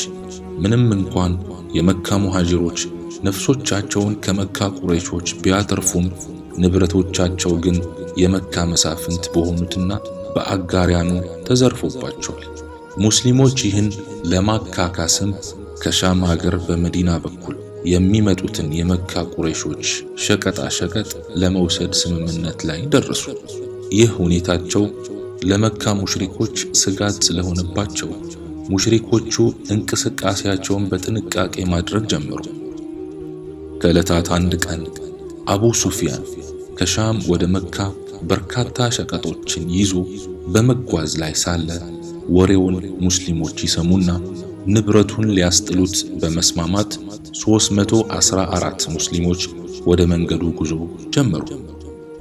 አቡ ሱፊያን ይህንን ወሬ ሲሰማ እጅጉን ደነገጠ። ያን ሁሉ ንብረትም እንዳይወሰድበት ዘዴ መዘየድ ጀመረ። ምንም የሚያደርገው ሲጠፋበት መንገድ በመቀየር ጉዞውን ቀጥሎ ለመካ ሰዎች የድረሱልኝ ጥሪ ላከ። የአቡ ሱፊያን የእርዳታ ጥሪ በቁረይሾች ጆሮ እንደደረሰም በሁለት ምክንያታዊ ወኔ ደማቸው ፈልቶ ሙስሊሞችን ለመዋጋት በእልህ ተነሱ። አንደኛ ንብረቶቻቸው እንዳይዘረፉ፣ ሁለተኛ እንዴት ሙሐመድ እኛን ይደፍረናል በሚል። ቁረይሾች በዚህ ሁኔታ ለጦርነት ዝግጅታቸውን አጠናቀው መካን ትተው ሊወጡ ሲሉ መንገድ ቀይሬ ሸቀጦችን አትርፌ እየመጣው የሚል የአቡ ሱፊያን መልእክተኛ መጥቶ አበሰራቸው። አሁን ህዝቡ ወኔው በቅጽበት ተነፈሰ። ንብረቶቻችን ካልተነኩ ከሙሐመድ ጋር ምን አዋጋን በማለትም ጦርነቱን ሲሰርዙ የጃሂልያ ወይም የድንቁርና አስተሳሰብ ጭንቅላቱን ማዕከል አድርጎ የያዘውን አቡ ጃህል ሰው ለጦርነት ከተነሳ በኋላ መመለሱ በሌላ የአረብ ነገዶች ጆሮ ከገባ ውርደታችንን መሸከም አንችልም በሚል ሰውን ገፋፍቶ ኸምር፣ ዘፋኝ፣ ሴት ሰብስበው ለመዋጋት ወደ በድር ተጓዙ። አሁን ሁለቱም የጦር ቡድኖች ከተራራው ታች ባለው ሜዳ ላይ ተሰልፈዋል። ከርቀት ይተያያሉ። የሙስሊሞቹ ቁጥር ከቁረይሽ አጋሪያን ጋር ሲነጻጸር እጅጉን ያስደነግጣል። ምንም እንኳን የሰሓቦች ቁጥራቸው ማነስ ለጦርነት የሚጋብዝ ባይሆንም በኢማን በተሞላው ልባቸው በወኔ ቆመዋል። ረሱልም ዓለይሂ ሰላቱ ወሰላም እየተዟዟሩ ያበረታቷቸው ጀምሯል። በዚህ መካከል ነበር ከሙሃጅሮቹ ሚቅዳድ ኢብኑ ዐምር የተባለው ለረሱላችን ዓለይሂ ሰላቱ ወሰላም ያ ረሱለላህ የታዘዝከውን ሁሉ ፈጽም፣ እኛ ካንተ ጋር ነን ያለው። ይህን ጊዜ ከዚያው አንሳሮች ክቡር የሆነው ሰዕድ ኢብኑ ሙዓዝ ያ ረሱለላህ እኛ በርሶ አምነናል፣ ይዛችሁ በመጣችሁትም እውነት ነው ብለናል፣ አጽድቀናል። በዚያም ዙሪያ ልንታዘዘውትምና ላናምፀውት ቃል ኪዳን ገብተንለውታል። ስለዚህ ያሻውትን ነገር ይዘዙን እንፈጽማለን። ወላሂ ባህር ውስጥ ግቡ ብትሉን እንኳን ለመግባት ዝግጁ ነን ብለው ታሪካዊ ንግግራቸውን ለረሱል ዓለይሂ ሰላቱ ወሰላም አሰሟቸው። ከዚያም ረሱል ዓለይሂ ሰላቱ ወሰላም በጥበብ የተሞላ የሰራዊት አሰላለፋቸውን ተጠቅመው ካሰለፉ በኋላ ጦርነቱ ተፋፍሞ ተጀመረ። ረሱልም ዓለይሂ ሰላቱ ወሰላም እጃቸውን ወደ ላይ ከፍ በማድረግ ያ አላህ ቃል የገባህልኝን ሙላልኝ ብለው ዱዓ አደረጉ። በመጨረሻም በሙስሊሞቹ ኢማናዊ ጥንካሬና በሙሽሪኮች ዱንያዊ ዝንባሌ የተጀመረው የበድር ጦርነት ሙስሊሞችን የድል ካባ አልብሷቸው ሙሽሪኮቹን ለሙስሊሞቹ ምርኮ በማድረግ ተጠናቀቀ። በዚህ ሁኔታ አንድም ቀን እረፍት ያላገኙት ነቢይ ከሀገር ውስጥ ሙናፊቆችንና ከሀገር ውጭ ደግሞ ሙሽሪኮችን በመጋፈጥ መዲና ላይ ለ6 ዓመታት በማሳለፍ በርካታ የአረብ ነገዶችን ወደ ዲን አልኢስላም ካስገቡ በኋላ በወርሃ ዙል ሒጃ ረሱል ዓለይሂ ሰላቱ ወሰላም ተከታዮቻቸውን ይዘው በሰላም ለሐጅ ከመዲና ወደ መካ ጉዞ ጀመሩ። ይህን ወሬ የሰሙ የቁረይሽ ጎሳዎች የምን ንቀት ነው በሚል ቁጣቸው ገነፈለ። ሙሐመድም ሆነ ተከታዮቹ የመካን ምድር አይረግጧትም ብለው ቁረይሾችም ከነ ወታደሮቻቸው መጡ። ምንም አይነት ጦርነት ያልፈለጉትና ያልታጠቁት የሙስሊሞቹ ሰራዊት በተረጋጋ መንፈስ ጉዞአቸውን ቀጥለዋል። በዚህ ሁኔታ በመጓዝ ላይ ሳሉ ከመካ አቅራቢያ ሁደይቢያ የተባለ ቦታ ሲደርሱ የረሱል ፈረስ መሄድ እምቢ አለች። ያን ጊዜ ረሱል ዓለይሂ ሰላቱ ወሰላም የአላህ ትእዛዝ መሆኑን ተረዱ። እዚያው ቦታ ላይ ረሱል ዓለይሂ ሰላቱ ወሰላም ትንሽ ቆይተው ወደ መካ የሚወስደውን መንገድ ዳግም ተያያዙት። ይህ ሁኔታ እጅጉን ያስደነገጣቸው ቁረይሾች በፍርሃት ተውጠው ረሱል ዓለይሂ ሰላቱ ወሰላም ዘንድ መልእክተኞችን መላክ ጀመሩ። በመጨረሻም ሱሐይል የተባለ ሰው ከሙሽሪኮች በኩል ለመደራደር ረሱላችን ዓለይሂ ሰላቱ ወሰላም ዘንድ በመምጣት ይህን ዓመት ትተው እንዲመለሱና ቀጣይ ዓመት እንዲመጡ ተስማሙ። በዚህ ስምምነት ጊዜ የኹዛዓ ጎሳዎች በሙስሊሞች ጥላ ከለላ ስር ሲገቡ፣ የበኑ በክር ጎሳዎች ደግሞ በሙሽሪኮቹ ጥላ ከለላ ውስጥ ገብተው ማንም ማንንም ላይበድል በመስማማት ተለያዩ። ይሁን እንጂ ይህ ስምምነት የሰሓቦችን ልብ እጅጉን የሰበረ ቢሆንም የረሱላችን ዓለይሂ ሰላቱ ወሰላም ፍላጎት በመሆኑ ሁሉም ስሜቱን ለመደበቅ እየተጣጣሩ ነው። ይህን ዓመት መካን ሳይገቡ ለመጪው ዓመት ቀጠሮ ይዘው ሶሓቦቹ ልባቸው እየደማ ለረሱል ትእዛዝ እጅ በመንሳት ወደ መዲና ተመለሱ። ይሁን እንጂ በሙሽሪኮቹ ጥላ ስር ያሉት በኑ በክሮች በሙስሊሞቹ ጥላ ስር ያሉትን ኹዛዓዎች ሲዋጓቸው ቁረይሾችን ቃል ኪዳኑን በማፍረስ በጥላቸው ስር ላሉት በማገዝ ኹዛዓዎችን ሙስሊሞችን ማለት ነው ተዋጓቸው። ይህን ጊዜ ነበር የኹዛዓዎቹ ባላባት የሆኑት ዐምር ብኑ ሳልም ረሱላችን ዓለይሂ ሰላቱ ወሰላም ዘንድ በመምጣት ሙሽሪኮቹ ያደረሱባቸውን ክህደትና ጭፍጨፋ የነገራቸው። ይህን ጊዜ ረሱል ዓለይሂ ሰላቱ ወሰላም እጅጉን በማዘን ሙሽሪኮቹን መካ ድረስ ሄደው እንደሚዋጉ ለኹዛዓዎች ቃል ገቡላቸው። ቁረይሾቹ በጣሙን ተሸበሩ። የሙሐመድ ዛቻ ተግባራዊ እንደሚሆንባቸውም እርግጠኛ በመሆን የይቅርታ መልእክተኞችን ቢልኩም ተቀባይነት ሊያገኙ አልቻሉም። ከዚያም ረሱል ለማንም ወሬውን በመደበቅ ጉዞ ወደ መካ ሊያደርጉ ዝግጅታቸውን ጀምረው አላህንም ለቁረይሹ ይህን ወሬ እንዲደበቅባቸው ተማጸኑት። በሂጅራ 8ኛው ዓመት በወርሃ ረመዳን ረሱል ዓለይሂ ሰላቱ ወሰላም በብዙ ሺህ የሚቆጠሩ ወታደሮችን አስከትለው ጉዞ ወደ መካ ጀመሩ። ትዕይንቱ ደስ ይል ነበር። በኢማን የመጠቁ ሶሐቦች ከፍጥረታት ሁሉ በላጭ የሆነውን ነቢይ በመሃላቸው አስገብተው የላኢላሃ ኢላላህን ባንዲራ እያውለበለቡ ረዥሙን የበረሃ መንገድ ሌላ ውበት ሰጥቶታል። አቡ ሱፊያንና ሁለት ጓደኞቹ የሙሐመድን ጉዳይ ለማጣራት በማታ ወደ በረሃ ሲወጡ ያ ሰፊ ሜዳ ሰሐቦች በለኮሱት ብዛት ባለው ቀንዲል ወይም እሳት አሸብርቋል። በጣም ተደነቁ። ሙሐመድ ይመጣል ብለው በፍጹም ስላልገመቱ የኹዛዓ ሰዎች ናቸው እንዳንል በፍጹም እንዲህ በረሃውን የሚሞላ ብዛት የላቸው፣ ምን ጉድ መጣብን እያሉ በጭንቅ ተዋጡ። ከዚያም ዓባስ አቡ ሱፊያንን ጠርቶ ይህ እኮ የሙሐመድ ሰራዊት ነው አለው። አቡ ሱፊያንም ደነገጠ። የሚይዘው የሚጨብጠው ጠፋበት። በአግራሞት እየተመለከተ ይህ ሁሉ ሰራዊት ምን ጉድ ነው? ይህ ሁሉ ወታደር እንዴት በሙሐመድ ዙሪያ ሊሰበሰብ ቻለ? ከሀገሩ ትናንት ተባሮ የወጣው ሰው ዛሬ እንዲህ በወታደር ታጅቦ ይምጣ እያለ ማጉረምረም ጀመረ። በዚህ መሃልም አቡ ሱፊያን ረሱል ዓለይሂ ሰላቱ ወሰላም ዘንድ በመሄድ ሰልሞ ወደ መካ ተመለሰ። ረሱላችን ዓለይሂ ሰላቱ ወሰላም ብርቅዬ ሰሐቦቻቸውን አስከትለው የመካን ምድር ረግጠው ከተማዋን መግባት ጀመሩ። ቁጥራቸው እጅግ ብዙ ነው። ሥርዓታቸውና እርጋታቸው ያስደምማል። ምንም እንኳን ብዛታቸው ለቁጥር የሚያዳግት ቢሆንም በአንድ በሚወዱት ሰው ትዕዛዝ ብቻ ነው የሚንቀሳቀሱት።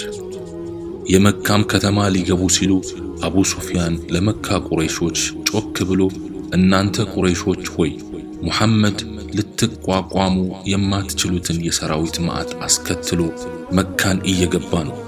ሁላችሁም ወደ የቤታችሁ ግቡ። እኔ ቤት የገባና እቤቱ የተደበቀ ማንም አይነካውም በማለት ተጣራ። የመካ አመፀኛ ሁሉ ምድሪቱ ጠበበችው። ረሱልን ዓለይሂ ሰላቱ ወሰላም ዕድሜ ልኩን ያሰቃየ ሁሉ መግቢያ መሽሎኪያ ጠፋቸው። የዛሬ ቀን የበቀል ቀን መሆኑን የገመቱ ሁላ መካን ትተውም ይወጡ አሉ። ግና አብዛኛው በቤቱ ተደብቆ መሞታቸውን ሰዓት መጠባበቅ ጀመረ።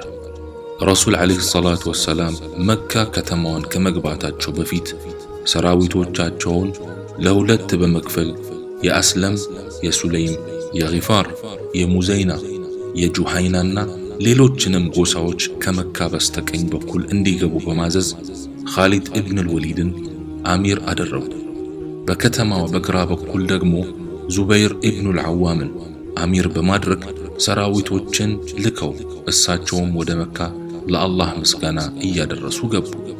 የመካ ከተማ በተደበቁ ነዋሪዎቿ ባዶ ሆና ሳለ የሙስሊሞቹ ሰራዊቶች በቅጽበት መጥተው ሞሏት። በዚህ ሁኔታ ላይ ሙስሊሞች ደስታቸውን በምስጋና እያሳለፉ ሳለ ነበር ረሱል ወደ ካዕባ ውስጥ በመግባት ለብዙ ዓመታት የከረሙ ጣዖታትን መሰባበር ጀመሩ።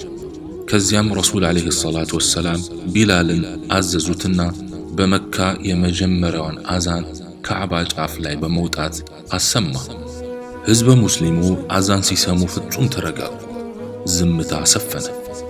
ይህን ጊዜ የተደበቁ የመካ ሙሽሪኮች ከየተደበቁበት በመውጣት ወደ ረሱላችን ዓለይሂ ሰላቱ ወሰላም እየመጡ እጅ መስጠት ጀመሩ።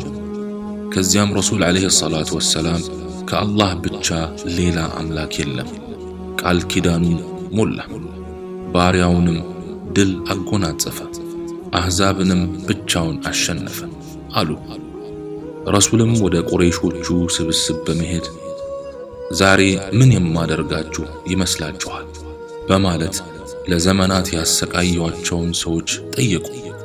ቁረይሾቹም ስለ ረሱል ዓለይሂ ሰላቱ ወሰላም ምንነት ያውቃሉና በፍርሃት ተውጠው መልካምን ነው ካንቱ የምንጠብቀው፣ እርስዎ ቸር ወንድማችን ኖት፣ የቸሩ ወንድማችንም ልጅ ኖት አሉ። ረሱልም ዓለይሂ ሰላቱ ወሰላም ሙሽሪኮቹን እዝነትንና ፍቅርን ያዘለ አስተያየት እያዩዋቸው ዩሱፍ ለወንድሞቹ ያደረገውን ይቅርታ እንጂ ሌላ ነገር አላደርገባችሁም፣ ሂዱ እናንተ ነፃ አድርጌያችኋለሁ አሏቸው። ከዚያ በኋላ ረሱልም የእስልምና መሰረቶችን እያስተማሯቸውና የአረብ ነገዶችን ጣዖታት ሰሓቦችን በመላክ እየሰበሩ ለ19 ቀናት ያህል መካ ላይ ካሳለፉ በኋላ ወደ መዲና ተመለሱ። ከዚያም መዲና ላይ ሆነው ዓለም ላይ ወዳሉ መንግስታት ደብዳቤ ላኩ። ይህ ደብዳቤ በደረሳቸው ጊዜ ደብዳቤውን ያጣጣሉና የናቁ እንደነበሩ ሁላ በክብር የተቀበሉ መንግስታት ነበሩ። በክብር ከተቀበሉ መንግስታት ውስጥ የሐበሻው ንጉስ አንዱና ዋነኛው ነበር። የረሱል ዓለይሂ ሰላቱ ወሰላም ደብዳቤ እሱ ዘንድ ሲመጣ ለደብዳቤው ክብር ብቻ ከዙፋኑ ላይ ወርዶም ነበር። ወደ ግብጽ ንጉስ ሙቀውቅስም ረሱል ዓለይሂ ሰላቱ ወሰላም ደብዳቤ በላኩ ጊዜ ሙቀውቅስ ምንም እንኳን ዲነል ኢስላምን ባይቀበልም ደብዳቤውን በክብር ተቀብሎ ለረሱል እጅ ነስቶ ስጦታዎችንም ጨምሮ ልኮ ነበር። ረሱል ዓለይሂ ሰላቱ ወሰላም የሮም ንጉስ ወደ ሆነው ሂረቅልም እንዲህ ሲሉ ደብዳቤ ጽፈውለት ነበር። በአላህ ስም እጅግ በጣም ሩህሩህ እጅግ በጣም አዛኝ በሆነው የአላህ ባሪያ ከሆነውና ከመልእክተኛው ሙሐመድ ለሮም ንጉስ ሂረቅል ሰላም ቅኑን መንገድ በተከተለ ላይ ሁሉ ይሁን። በመቀጠልም እኔ ወደ እስልምና እጠራሃለሁ፣ ስለም ትድናለህ። ከሰለምክ አላህ ምንዳህን እጥፍ አድርጎ ይከፍልሃል። እምቢ ያልክ እንደሆነ የራስህንና የህዝቦችህን ወንጀል ተሸካሚ ትሆናለህ። የመጽሐፉ ባልተቤቶች ሆይ በእኛና በእናንተ መካከል ትክክል ወደ ሆነች ቃል ኑ፣ እርሷም አላህን እንጂ ሌላን ላንገዛ፣ በእርሱም ምንንም ላናጋራ፣ ከፊላችንም ከፊሉን ከአላህ ሌላ አማልክት አድርጎ ላይዝ ነው በላቸው። እምቢ ቢሉም እኛ ሙስሊሞች መሆናችንን መስክሩ የሚለውንም የቁርአን አያ አክለው ልከው ነበር። ይሁን እንጂ እሱ ዲኑን ቢወደውም ህዝቡ ስላልወደደው ንግስናውን ወዶ ሪሳላውን እምቢ አለ። በዚህ ሁኔታ ረሱላችን ዓለይሂ ሰላቱ ወሰላም ወደ ተለያዩ መንግስታት ደብዳቤዎችን በመላክ የአላህን ግዴታ ተወጡ። አሁን ጉዳዩ እየተጠናቀቀ መጥቷል። ረሱላችንም ዓለይሂ ሰላቱ ወሰላም በሂጅራ 10ኛ ዓመት ላይ 100,000 ተከታዮችን ይዘው ለሐጅ መካ ተገኙ። መካ ላይ ሁሉም በተሰበሰበበት ረሱል ዓለይሂ ሰላቱ ወሰላም ምክርና ትምህርት ሊሰጡ ሁሉም ድምፁን አጥፍቷል። ረቢዓ ኢብኑ ኡመያ የተባለ በከፍተኛ ድምፁ የሚታወቀው ሰሓቢ ከሳቸው ጎን የረሱልን ዓለይሂ ሰላቱ ወሰላም ድምፅ ሊያስተጋባ ቆሟል። እሳቸውም ንግግራቸውን ጀመሩ። እናንተ ሰዎች ሆይ ንግግሬን በጽሞና አዳምጡኝ። ምናልባት ከዚህች ቀን በኋላ በዚህች ቦታ እንደማገኛችሁ አላውቅምና። እናንተ ሰዎች ሆይ እንደዚህ እንደተከበረው ቀን ሁላ፣ እንደዚህ እንደተከበረው ወር ሁላ፣ እንደዚህ እንደተከበረው ሀገራችሁ ሁላ ደሞቻችሁና ንብረቶቻችሁ በእናንተ ላይ ሐራም ነው እያሉ ረሱል ዓለይሂ ሰላቱ ወሰላም ህዝቦቻቸውን ብዙ ከመከሩ በኋላ በመሃል ውዱ ጓደኛቸው አቡበክር የረሱል ዓለይሂ ሰላቱ ወሰላም ሞት መቃረቡን በመረዳት እየተንሰቀሰቀ ማልቀስ ጀመረ። ፊዳከ አቢ ወኡሚ ያ ሐቢበላህ።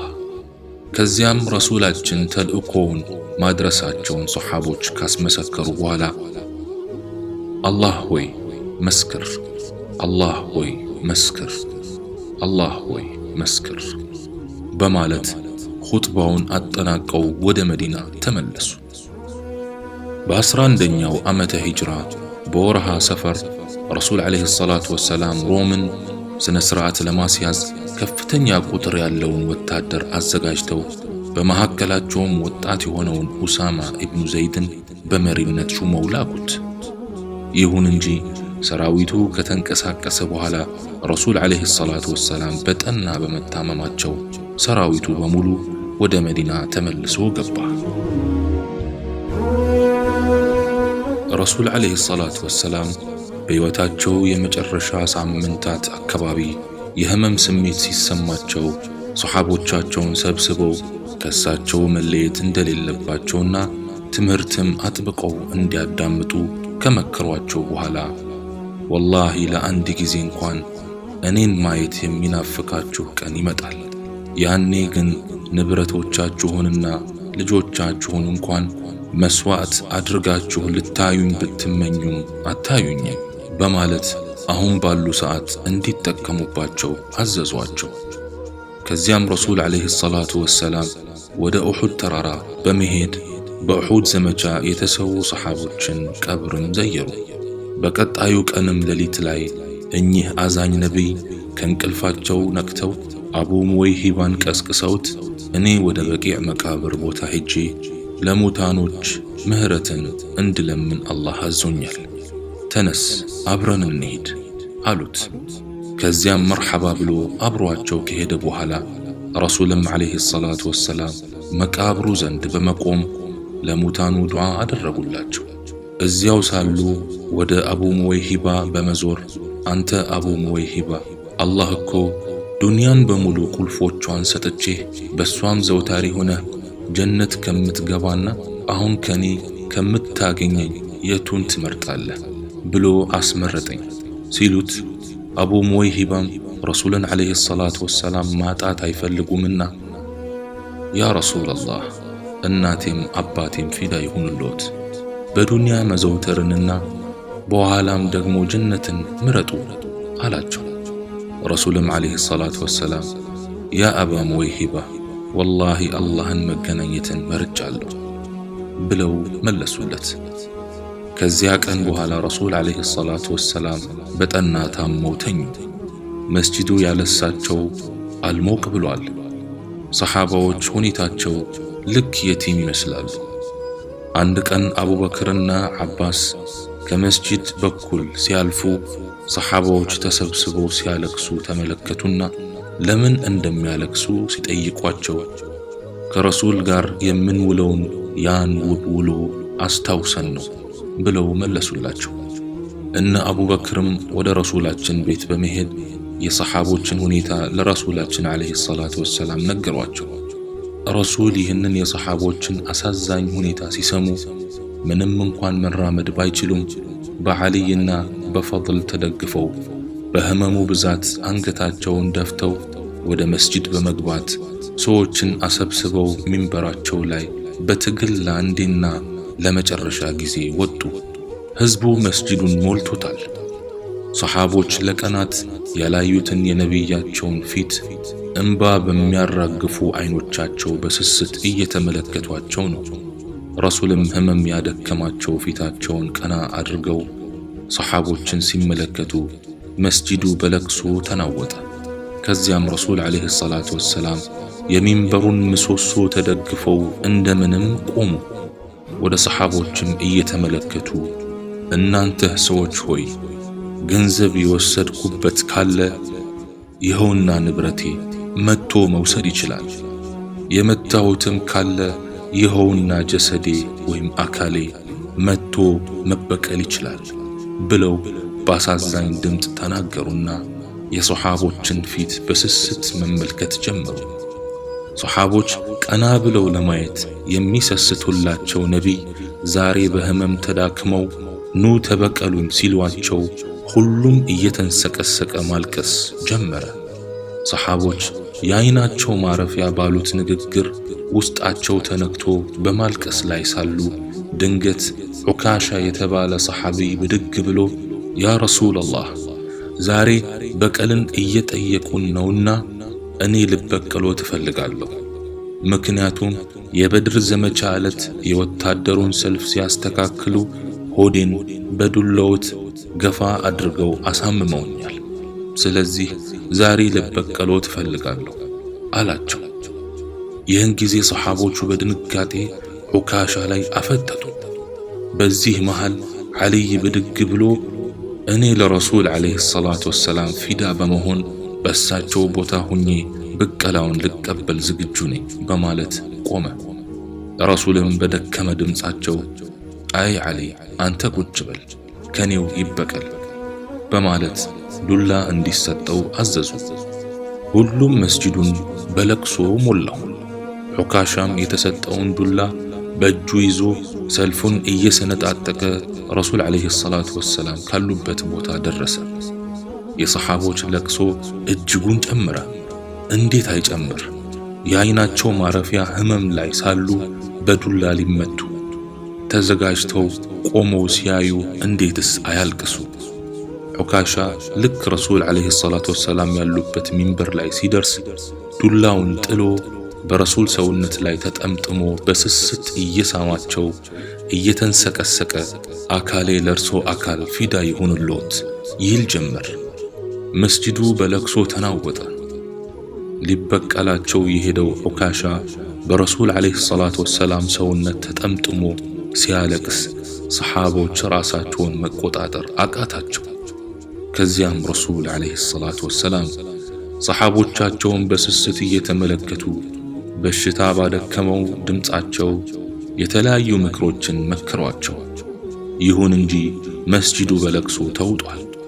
ረሱልም ዓለይሂ ሰላቱ ወሰላም አያይዘው አንድ ሰውዬ አላህን ከዱንያና ከአኺራ ሲያስመርጠው አኺራን መረጠ አሉና ንግግራቸውን ሳይጨርሱ አቡበክር የረሱል ንግግር ገብቶት ነበርና አባቶቻችን ፊዳ ይሆኑልዎት ያ ረሱላላህ፣ እናቶቻችን ፊዳ ይሆኑልዎት ያ ረሱላላህ፣ ልጆቻችን ፊዳ ይሆኑልዎት ያ ረሱላላህ፣ ሚስቶቻችን ፊዳ ይሆኑልዎት ያ ረሱላላህ በማለት የረሱልን ንግግር አቋርጦ መስጂዱን በለቅሶ ረበሸው። ይህን ጊዜ ሰሓቦችም ምንም ስላልገባቸው እንዴት ረሱል የሚናገሩትን ያቋርጥባቸዋል እያሉ አጉረመረሙ። ረሱልም ዓለይሂ ሰላቱ ወሰላም ተውት ጓደኛዬን፣ ማናችሁም ለኢስላም ውለታ የዋላችሁ ውለታችሁን መልሰንላችኋል። አቡበክር ሲቀር የሱ ውለታ መክፈል አንችልምና ለአላህ ትተነዋል። ከቤቶቻችሁ ወደ መስጂድ የሚያስገቡ በሮች ሁሉ ይዘጉ የአቡበክር ሲቀር ብለው ተናገሩ። ከዚያም ረሱልም ከሚንበሩ ከመውረዳቸው በፊት የሰሓቦችን ሁኔታ ሲመለከቱ እንዲህ በማለት ዱዓ ያደርጉላቸው ጀመር። አላህ ያስጠጋችሁ፣ አላህ ይጠብቃችሁ፣ አላህ ይርዳችሁ፣ አላህ ያጽናችሁ፣ አላህ ያበርታችሁ። ሰዎች ሆይ ከአሁን በኋላ እስከ ቅያማ ላሉ እኔን ሳያዩ ለሚያምኑብኝ ኡመቴ ሁሉ ሰላምታዬን አድርሱልኝ።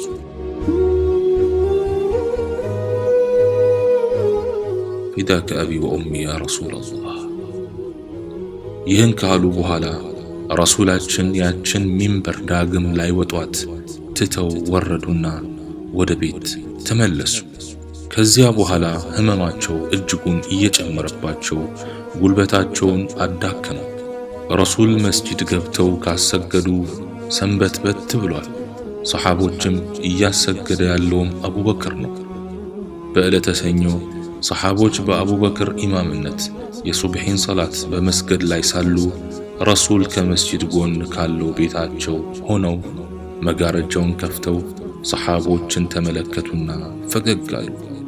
አዎ ተልእኮአቸው ተሳክቶ ሰሓቦች የረሱልን ፈለግ ተከትለው ሲሰግዱ ሲመለከቱ ረሱል ዓለይሂ ሰላቱ ወሰላም በደስታ ፈገግ አሉ። ሰሓቦችም ከፊት ለፊታቸው የረሱልን ዓለይሂ ሰላቱ ወሰላም ፈገግ ያለ ፊት ሲመለከቱ ረሱልን ህመሙ የተሻላቸው መስሏቸው ከሰላት ለመፈተን ተቃረቡ። ያን ጊዜ ረሱል ዓለይሂ ሰላቱ ወሰላም ፈገግ አሉና ሰሓቦች ሰላታቸውን እንዲያጠናቅቁ በምልክት አሳይተው ያን መጋረጃ ዳግም ላይ ከፍቱት ዘጉት። ሰሓቦችም ያን በኑር የተሞላ ፊት ዳግም ለያዩት ተሰናበቱት። ከዚያም ዓለይሂ ሰላቱ ወሰላም የሰው ልጅ ተቋቁሞ የማይችለው ህመም ይሰማቸው ጀመር። ህመሙ አደካክሟቸው በማቃሰት ላይ ሳሉ ድንገት የአብራካቸው ክፋይ የሆነችውና የኸዲጃ ማስታወሻ ውድ ልጃቸው ፋጢማ ብቅ አለች። አባቷ እንዲህ በህመም ሲሰቃዩ ስታይ እያለቀሰች ወይኔ አባቴ ስቃ ማለት ጀመረች። ረሱልም ከዛሬ ጀምሮ በአባትሽ ላይ ምንም ስቃይ አይኖርበትም አሏት። ከዚያም ረሱል የፋጢማን መረበሽ ሲመለከቱ ነይ ጠጋ በይ ልጄ አሏት። ጠጋ ስትል በጆሮዋ በዚህ ህመሜ ልሞት ነው አሏት። ፋጢማ በምሬት ማልቀስ ጀመረች። አሁንም ነይ ፋጢማ ጠጋ በይ አሏት። ጠጋ ስትል በጆሮዋ እኔ ከሞትኩ ከቤተሰቦቼ ቀድመሽ የምታገኘኝ አንቺ ነሽ አሏት።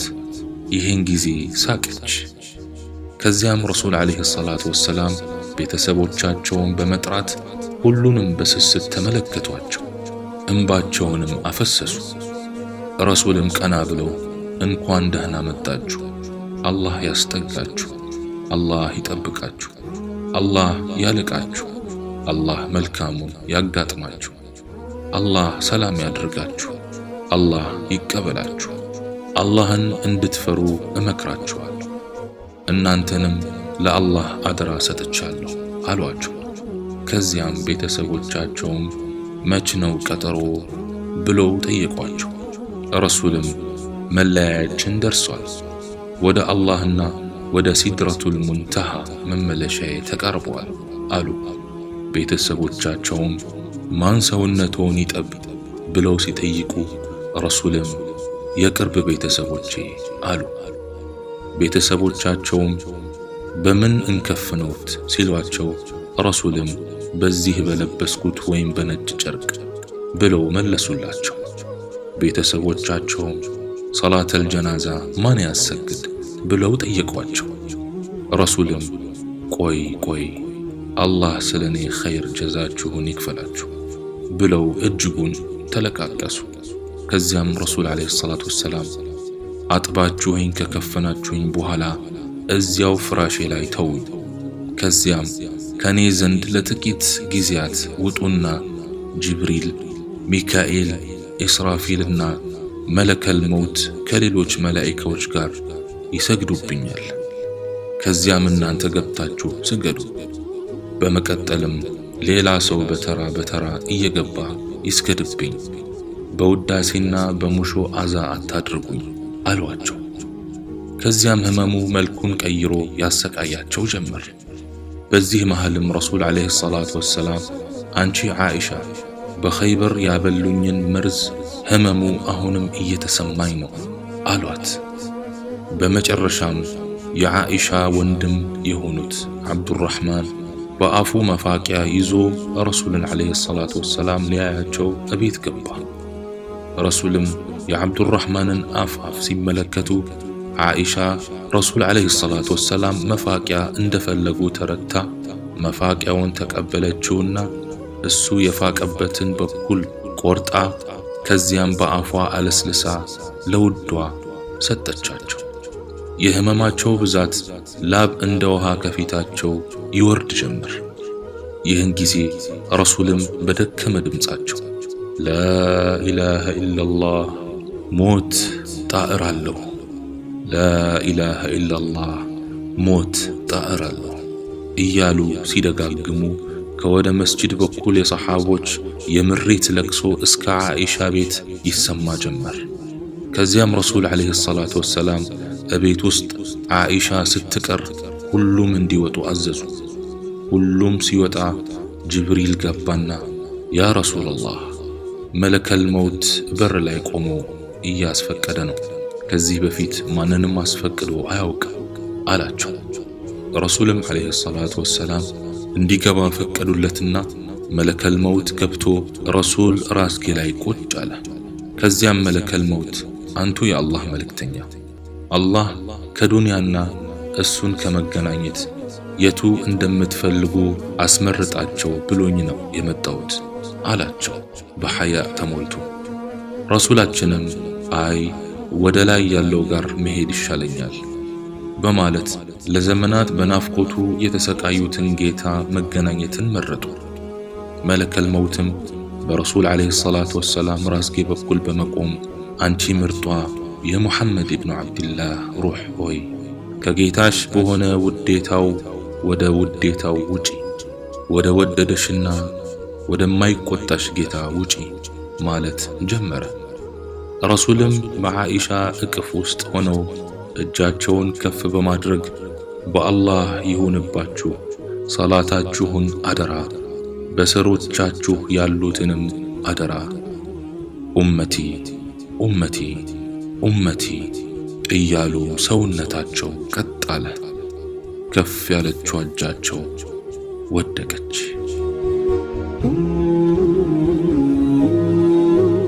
ኢና ሊላህ ወኢና ኢለይሂ ራጂዑን ቢአቢ አንተ ወኡሚ ያ ረሱለላህ። ረሱላችን ሞቱ።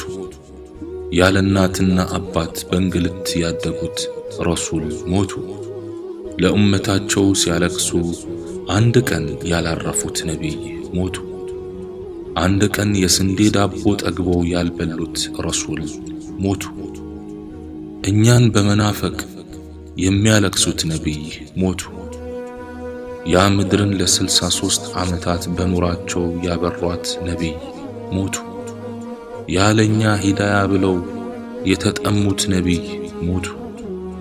ያለኛ ሂዳያ ብለው በድንጋይ የተፈነከቱት ነቢይ ሞቱ። የዓይናችን ማረፊያ ሞቱ።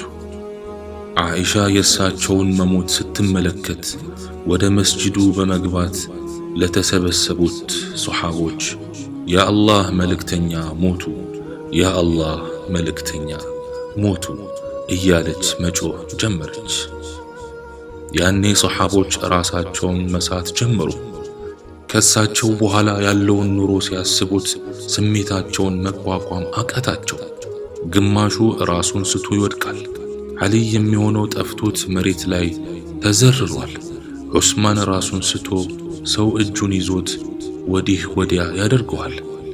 ሌላው ደግሞ ወላሂ እውን ረሱል ሞተው ከሆነ ያለሳቸው መኖር ስለማልፈልግ ያ አላህ ግደለኝ እያለ አካባቢውን በለቅሶ ዋጡት። ያች በሳቸው ፈገግታ ያሸበረቀችው መዲና ከተማ ጠቆረች። ዑመርም ሕዝቡን መስጂድ ውስጥ ሰብስቦ ሰይፉን እያምዘገዘገ ወላሂ ረሱልን ሞቷል የሚል ካለ በዚህ አንገቱን እቆርጠዋለሁ። ረሱል አልሞቱም። ሙሳ አላህን ሊገናኝ እንደሄደው እሳቸውም ሊገናኙ ሄደው ነው። ረሱል ይመለሳሉ፣ አልሞቱም ማለት ጀመረ። አቡበክር ከከተማው ወጣ ብሎ ነበርና ይህን ወሬ ሰምቶ ሲገሰግስ መጣ። ዑመር መስጂድ ላይ ሲዝት ተመለከተው። አቡበክርም አይኑን ማመን እያቃተው ወደ ውስጥ ዘልቆ ሲገባ ረሱል ዓለይሂ ሰላቱ ወሰላም በቤቱ ዳር ላይ ተከናንበዋል።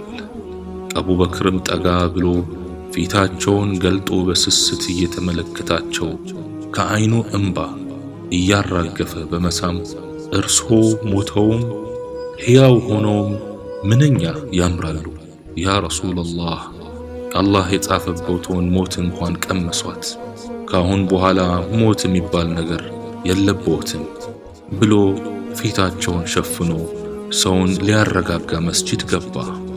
ዑመር በሐዘን ሰክሮ የሚናገረውን አያውቅም። አቡበክር ዑመርን እረፍ ቢለውም ዑመር ሊያቆም ባለመቻሉ አቡበክር ከዑመር ዙሪያ ያለውን ሕዝብ በመጥራት እናንተ ሰዎች ሆይ ሙሐመድን የሚያመልክ ካለ ሙሐመድ ሞቷል፣ አላህን የሚያመልክ ካለ አላህ ሕያው ነው የማይሞት ነው ካለ በኋላ ሙሐመድም ከበፊቱ መልእክተኞች በርግጥ ያለፉ የሆነ መልእክተኛ እንጂ ሌላ አይደለም። ታዲያ ቢሞት ወይም ቢገደል ወደ ኋላችሁ ትገለበጣላችሁን? ወደ ኋላው የሚገለበጥም ሰው አላህን ምንም አይጎዳም፣ አላህም አመስጋኞቹን በርግጥ ይመነዳል የሚለውን የቁርአን አንቀጽ አነበበ።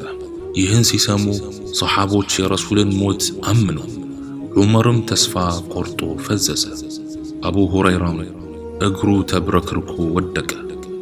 ከዚያም ሰሓቦች ረሱልን ዓለይሂ ሰላቱ ወሰላም ቀብረው ሲመለሱ ፋጢማ አገኘቻቸውና አንተ አነስ በረሱላችን ሰውነት ላይ አፈር መመለስ አስቻላችሁን ብላ ስትጠይቀው አነስ እየተንሰቀሰቀ ወላሂ አላስቻለኝም ግን ነፍሶቻችንን አስገደደን ነው አላት። ቢአቢ አንተ ወኡሚ ያ ረሱላላህ ከነቢያችን ዓለይሂ ሰላቱ ወሰላም ጋር በጀነት ይሰብስበን።